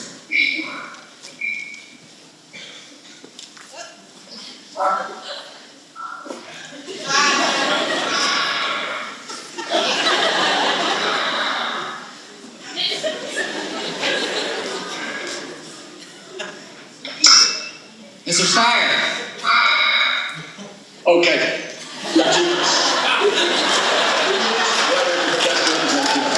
Let me say this. First of all, I have a 35-year history of working with the Latino community. I have a 35-year history of representing immigration rights, of standing up for Latinos. I have started a bank with my wife 15 years ago dedicated to the idea of economic justice, environmental sustainability, and supporting businesses owned by Latinos, Black people, and women. I have a long history in California of supporting immigrant rights, and more than that, I stand by an incredibly serious commitment to education, healthcare, and a living wage. So when it comes to immigrant rights and the rights of the Latino community specifically, I'm not just talking and having policies. I describe my policies on immigration. That's easy to say. Nobody can make up the last 35 years of service connection to my fellow Californians in that community. When it comes to education, my mom was a teacher. She's somebody, my brother has been dedicated to at-risk kids for his entire life. I believe that the number one measure of success in our society is third grade reading comprehension. So my willingness to support education in terms of money and priority, supporting teachers in doing that is at a level that is, I believe, different from anybody else. I look at a budget that has $700 billion for defense and $70 billion for education and ask how could that possibly make any sense, given the need that we have to support our kids and that is actually our future prosperity. I look at a living wage, where we have a $7.25 minimum wage. I believe that should be literally $22. I've worked for $15 with my union partners for well over 5 years. But the actual fair minimum wage now would be $22. A living wage is something that I'm pushing as hard as possible against the takeover of this country by corporations at the expense of working people. The people who care the most about climate, and I'm the person who's worked on climate successfully for decades, beating corporations, passing propositions for clean energy, facing down oil companies, preventing fossil fuel plants from being started. My partners have always done that from the standpoint of environmental justice. I have always started in the black and brown communities where there are high asthma rates and you can't drink the water. My partners I will declare a climate emergency on day one. But the people who I work with in this are Latinos, African Americans from those communities. My climate plan is actually called a justice-based climate plan. And lastly, in terms of healthcare, I view healthcare as a right for every American. I view the need to push down the price. I know that in Texas, you guys have refused money for healthcare for low-income people. I consider that to be immoral, and I consider what this president to be doing in terms of cutting taxes in order to cut healthcare and Social Security as immoral. My plan actually would include not just a much higher minimum wage, it would include a 10% tax cut for every American who makes less than $250,000. And my climate plan would produce at least 4.5 million good-paying union jobs across the United States of America.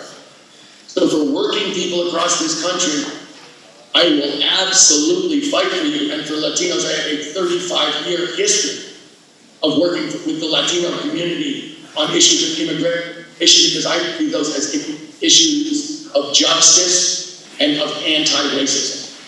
So, as far as I'm concerned, my heart and soul has been committed and will be committed, and I promise you, to the ideas of social justice and beating the corporations who have bought our government on behalf of working people, including very particularly Latinos.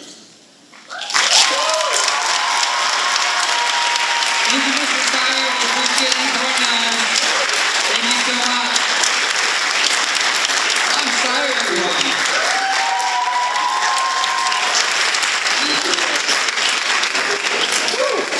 We got one more video call, so bear with us. But in the meantime, we do have a person representing the Joe Biden campaign who's here. She's a state representative, Victoria Nave, was born and raised in Dallas. She grew up in El Barrio Pleasant Grove. Please give it up for Representative Victoria Nave.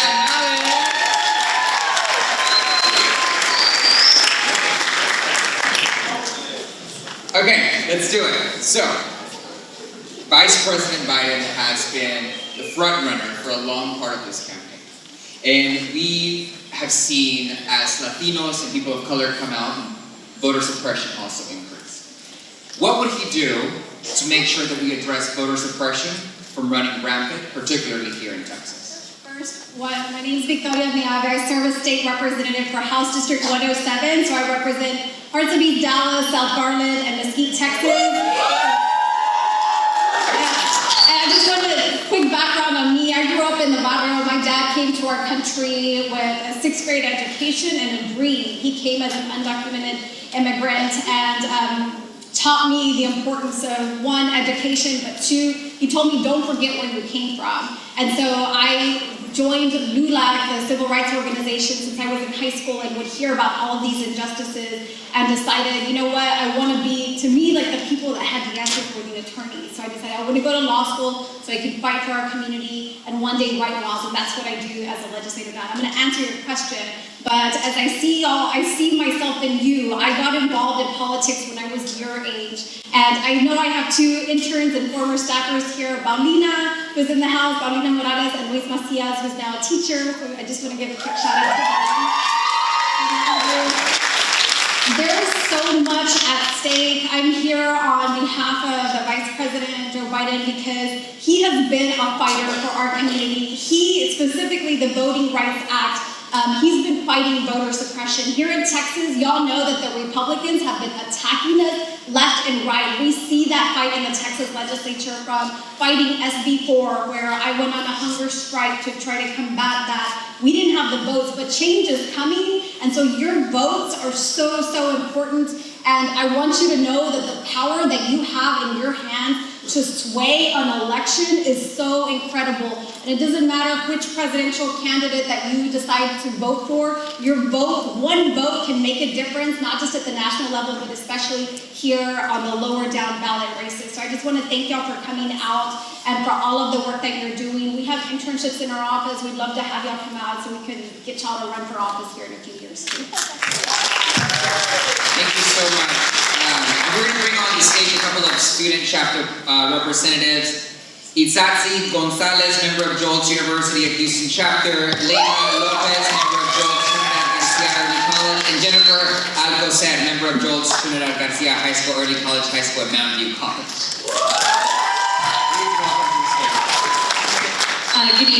Good afternoon. My name is Isadis Gonzalez. I'm the president at the University of Houston student chapter. Today, I wanted to talk to you a little bit about education. I'm currently a student, but before I was a student at a university, I was a student at a public high school in Katy. And while there, I spent a lot of time in the fine arts, specifically theater, and I was able to notice budget cuts and the drastic things that they do when it comes to programs that are less important and considered not as popular or fundamental than things like football. And so while I was fortunate enough to be in a higher income community and didn't notice things nearly as drastically as other lower income communities such as HISD and lower income schools. My question, this leads me to my question, if elected, what would Vice President Joe Biden do to decrease, and not even decrease, I would rather say prevent budget cuts and decreasing funds being taken away, or funds being taken away from lower income schools when it comes to programs like the fine arts? Thank you so much. That's a great question, and I want to share with y'all some facts that in 2011, the Texas legislature at the state level cut more than $5.4 billion from our public schools. That same year, y'all, Latinos became the majority in our public schools. Okay, so what message does that send to our state? This year, as we picked up more Democratic seats in the Texas House, we now, for the first time, put billions of dollars back into our public schools, but we still have a lot of work to do. Vice President Biden, one of his most important policy proposals is with respect to education. He wants to triple the money that is going to Title I schools. Title I schools are schools with the highest rate of socioeconomically disadvantaged students, whatever percentage that they call it. Triple the money to our schools. He wants to take care of our teachers. He wants to make college more affordable, give 2 years of college for free. And so there are lots of issues. He realizes, the campaign realizes the importance of investing in us, because we know that education is the pathway out of poverty. It is the pathway to help improve our society. So that is one of the most important issues for my campaign. So thank you for that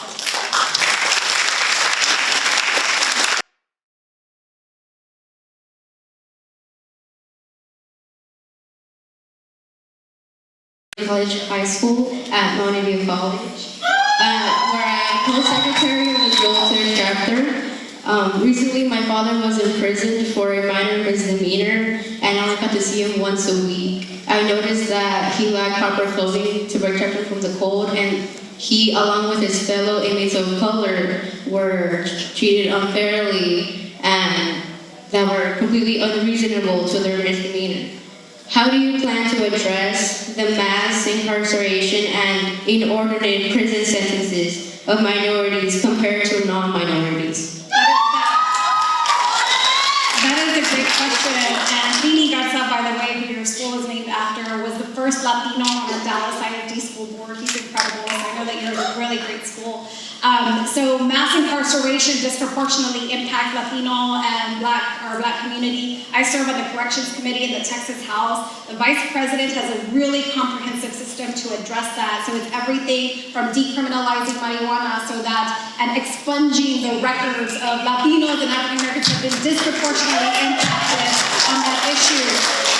Second, he wants to end private prisons that we know are getting paid so much money to incarcerate our community.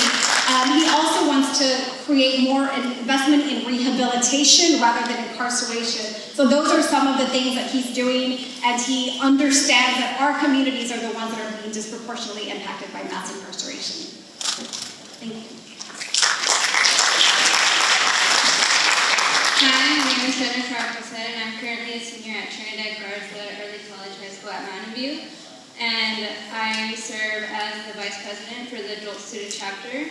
Unfortunately, I have been dealing with depression and anxiety for the past 6 years, and I have had to stop my therapy sessions due to the fact that my family and I can't afford it, and Medicaid won't cover it.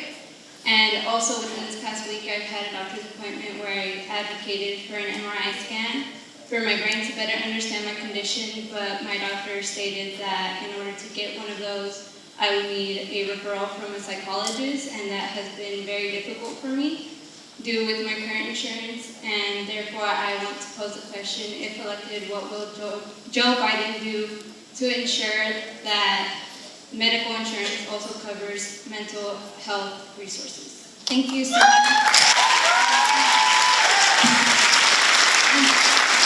And thank you for sharing that, because I know it's not easy sharing your personal story in front of people. And so I would like to talk with you afterwards and see what we can do back home to see how we can help, okay, on that. Apart from that, so Joe Biden wants to make sure that that we have increased the number of mental health professionals in our schools. We're seeing an increase in issues that impact teens and college students with everything from the mass shootings, that we're seeing an increase in stress and lots of other issues. He also, his health care plan, the Affordable Care Act, wants to expand it also to include coverage for anybody who cannot afford it is automatically enrolled in a separate option, and if people have their current insurance, they can keep it as well right now. The Affordable Care Act, Obamacare, as we call it, they worked so hard to pass that legislation, so we want to expand on it rather than just completely getting rid of it. So that is one of the things that he believes is important, to make sure that we properly fund mental health, that we put additional mental health professionals in our schools as well. So I appreciate it. I'm happy to connect with you afterwards. Thank you so much, ladies. Representative Nave, with all due respect, how do you justify as a Latina the fact that Vice President Biden contributed to the deportation of so many undocumented immigrants?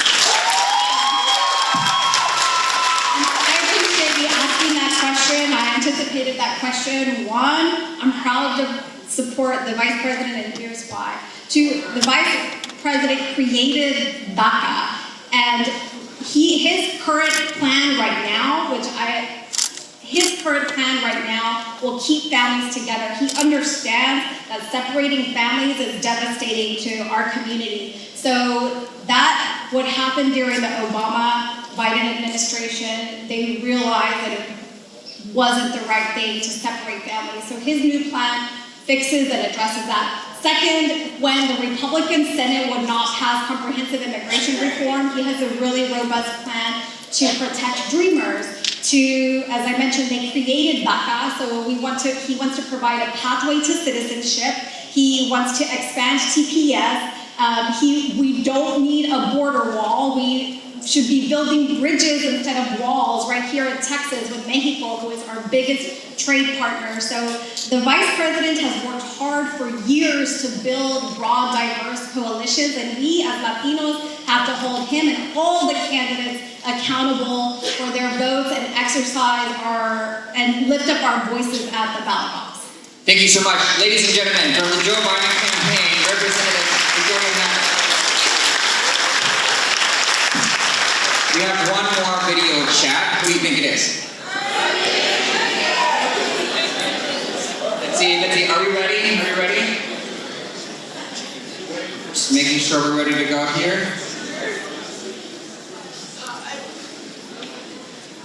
As soon as I get the clear, we'll make it. How's everybody feeling? You heard from a lot of people today. That's good. I love your little signs. What is it? No manches and orale. I love it. Looks like we have the image up, and I will be introducing him.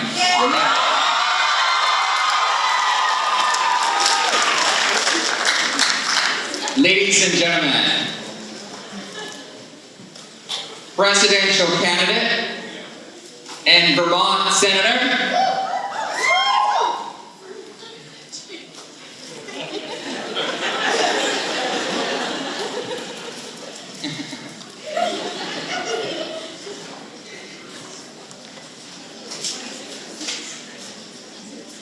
ready? How about a countdown? 5, 4, 3, 2. Ladies and gentlemen, running for president of the United States, Vermont Senator Bernie Sanders!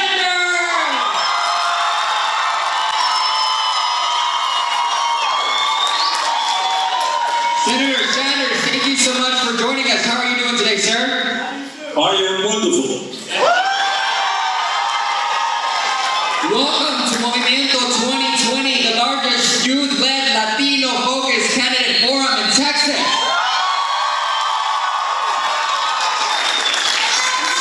We're going to get right to it, Senator Sanders. I know you have a big, ambitious plan for climate change. What would your climate plan and how would it address environmental racism? Well, what the scientists tell us is that climate change is an existential threat, not only to the United States of America, but to the entire world. And that is why I have introduced the most comprehensive climate change proposal ever introduced by a federal candidate based on the principles of the Green New Deal. And what our proposal does is tell the fossil fuel industry that their short-term profits are not more important than the future of our country and the world. And included in that proposal are billions and billions of dollars to be invested in communities of color, in low-income communities, because those are the communities that are always hit hardest, not only by climate change, but by pollution. Bottom line here is, we have a moral responsibility to make sure that the planet that we leave our children and grandchildren is a planet that is healthy and is habitable, and there is no other candidate, I believe, who has the kind of proposal we do, which is why we have received the support of the Sunrise Movement.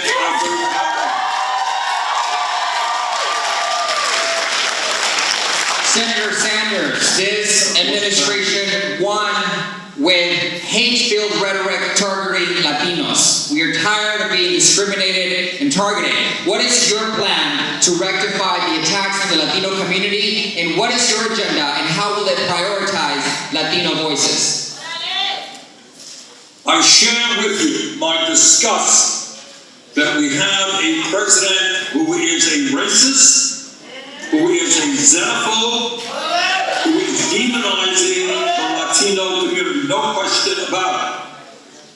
Trump is trying to divide our people up based on the color of their skin or where they were born or their sexual orientation or their religion.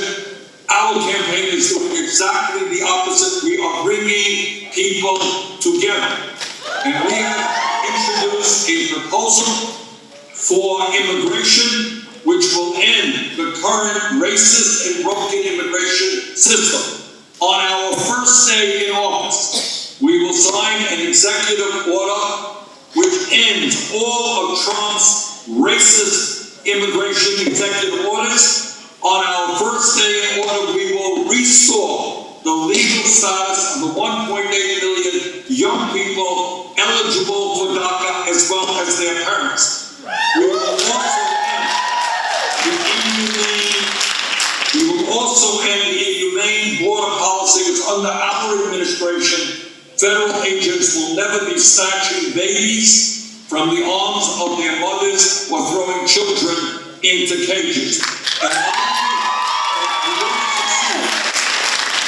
And I believe that we will succeed in passing comprehensive immigration reform for the undocumented and a path toward citizenship.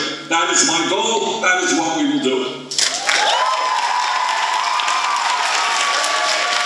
Senator Sanders, I would like to bring onto the stage a couple of folks to ask you some questions. Alex Bernal, staff member of MOVE, Miguel Sanchez and Audrey Warren of Texas Rising, and Lou Hernandez, a member of Jolt's Trinidad Garcia, Mount View.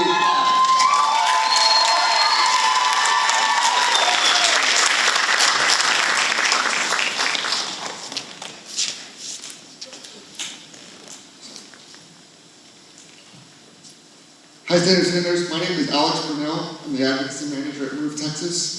Move Texas is a nonpartisan, nonprofit grassroots organization that's building youth power across the state of Texas through issue advocacy, leadership development, and civic education. Fantastic. Congratulations on your work, Alex. Thank you very much.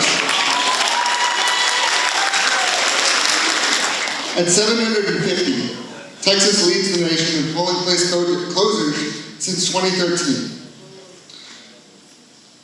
In 2013 was when the Voting Rights Act was weakened. At the same time that we've seen these anti-voting rights measures, the state has grown younger and more diverse.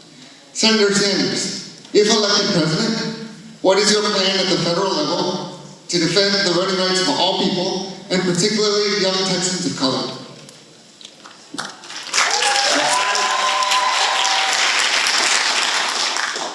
Thank you for that great question. And thank you for the enormously important work you are doing. All across this country, we have Republican governors and attorneys general who are doing everything they can to suppress the vote.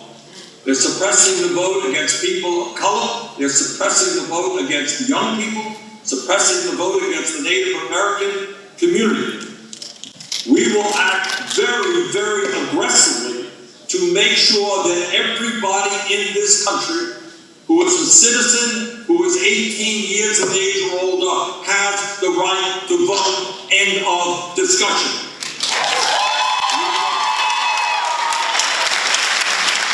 We will, among many other things, make sure that any state that works on voter suppression will be dealt with by our Attorney General. People in America have the right to vote, and they should not be stopped because of the color of their skin or where they come from. We are also going to expand voting rights by trying to make a national holiday on Election Day.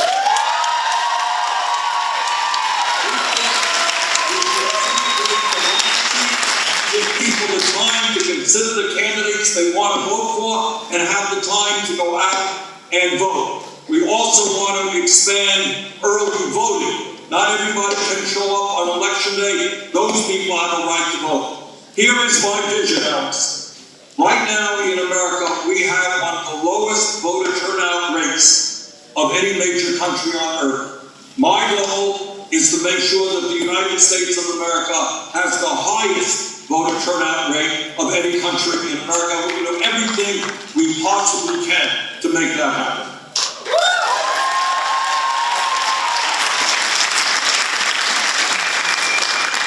Hi there, Mr. Sanders. I'm Louis Hernandez. I'm a sophomore at Trinidad Garza Early College High School at Mount View College, and I am the treasurer of our Jolt student chapter. As a kid, I remember my dad working multiple jobs at minimum wage to provide for the family. But even still, our family of 5 would often go to bed hungry. We would struggle to make ends meet with bills, health issues, and couldn't always afford to buy enough food for the week. If elected, what would you do to adjust the minimum wage and ensure that American families don't continue going hungry? Well, thank you very much for your activity in Jolt. You're doing exactly the right thing. You're bringing people together in the fight for justice. And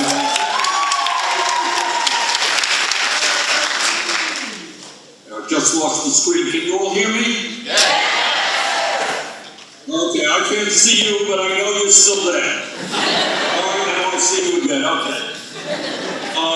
When we talk about justice, what we have got to all appreciate is we live in the wealthiest country in the history of the world.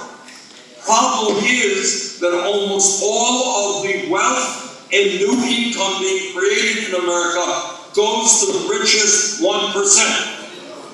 And what I will do as president is create an economy that works for all of us, not just the people on top.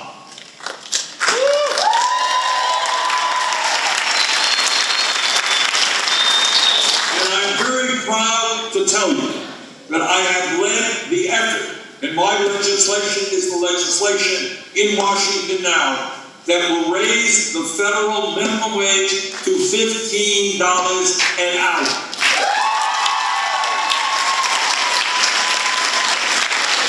We are also fighting to make sure that we have equal pay for equal work for women.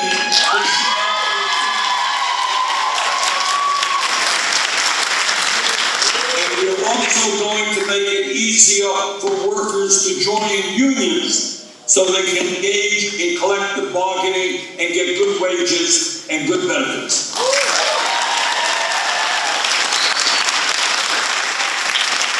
So let me just say that right now in America, we have massive levels of income and wealth inequality.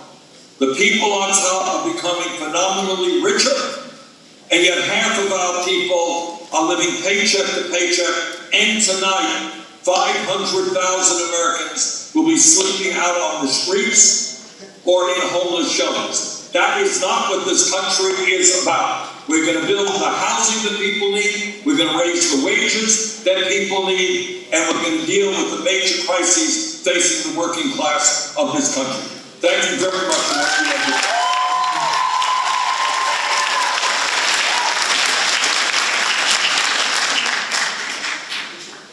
Hi, Senator Sanders. My name is Audrey. I'm a future social worker, and I'm the president of the UHD University of Houston Downtown Chapter of Texas Rising.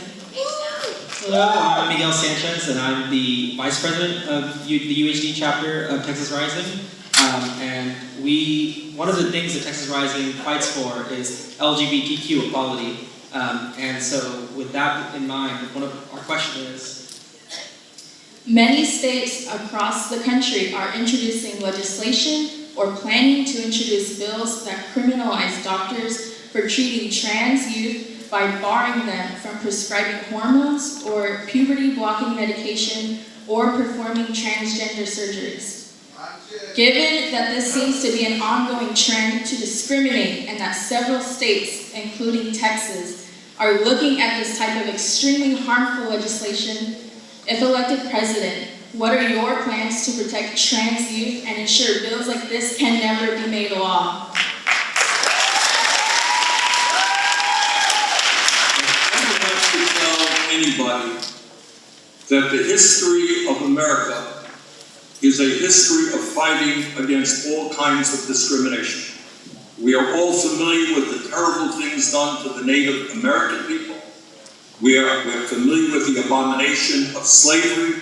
We are familiar with racism. We are familiar with religious bigotry. We're familiar with discrimination against the Latino community and so forth and so on. So let me answer your question by saying this. I will do everything in my power to make sure that the United States becomes an example to the rest of the world in what a society is about that does not discriminate against anybody, that understands we are all equal in God's eyes. And what that means is we will deal with racism, we will deal with sexism, we will deal with homophobia and the attacks against the LGBTQ community, we will deal with all forms of discrimination. And that includes discrimination against the transgender community. Now, the legislation that I have introduced, called Medicare for All, guarantees health care to all people And that all, by the way, means undocumented people, it means transgender people, it means everybody. And we will certainly not tolerate physicians being attacked for doing the jobs that they are trained to do as physicians.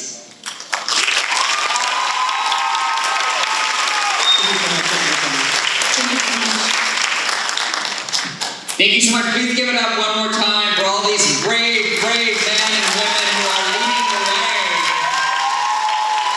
and organizing in Texas. Senator Sanders, you have 3 minutes to make your case as to why you should earn the vote of young Latinos in Texas. We are 3 days away from early voting on Super Tuesday starting on February 18th. And everybody wants to know why why now? Thank you very much for the opportunity. And again, let me congratulate all of you for doing exactly what has to be done. We live in a nation today in which billionaires have enormous influence over the economic and political life of this country. Rich get richer, working class is struggling. The only way we create a just society, and I'm talking about economic justice, I'm talking about social justice, I'm talking about racial justice, I'm talking about environmental justice. The only way we bring that about is when millions of people stand up and fight back. So what our campaign is about, it is not just about beating Donald Trump, who is the most dangerous president in the modern history of this country, and I believe that our campaign is the strongest to defeat Trump. But our campaign is about more than that. Our campaign is about having the courage to take on Wall Street and the insurance companies and the drug companies and the fossil fuel industry and the military-industrial complex and the prison-industrial complex. Our campaign is about raising the minimum wage to a living wage, making public colleges and universities tuition-free, canceling all student debt. It's about reforming a broken and racist criminal justice system. I don't want to see America have more people in jail than the people of any other country.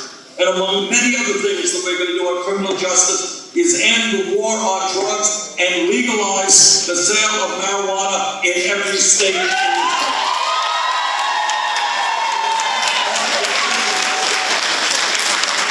We are going to bring about sweeping immigration reform and a path towards citizenship for the 11 million undocumented. So at the end of the day, the message of our campaign is us, not me. We are all in this together.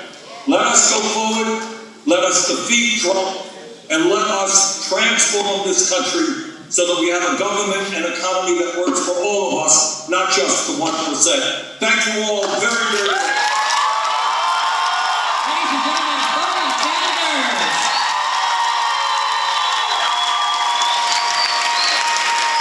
I would like at this point to break out our hype crew, invite our Quince girls back up to the stage. You just witnessed the future of Texas politics. This is how you do Latino outreach. Welcome to el Movimiento.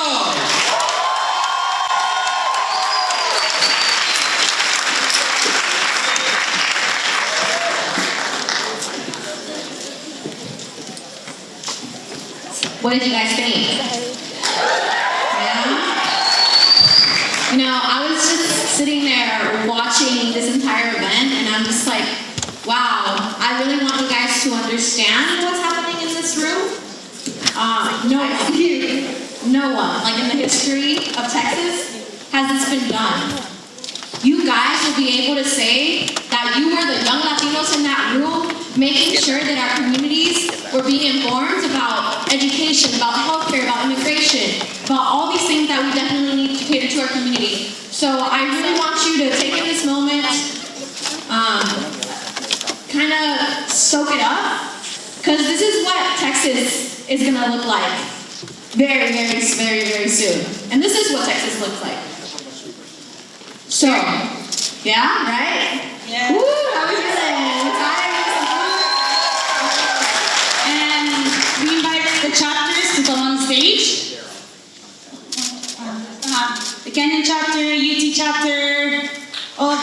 citizen talk.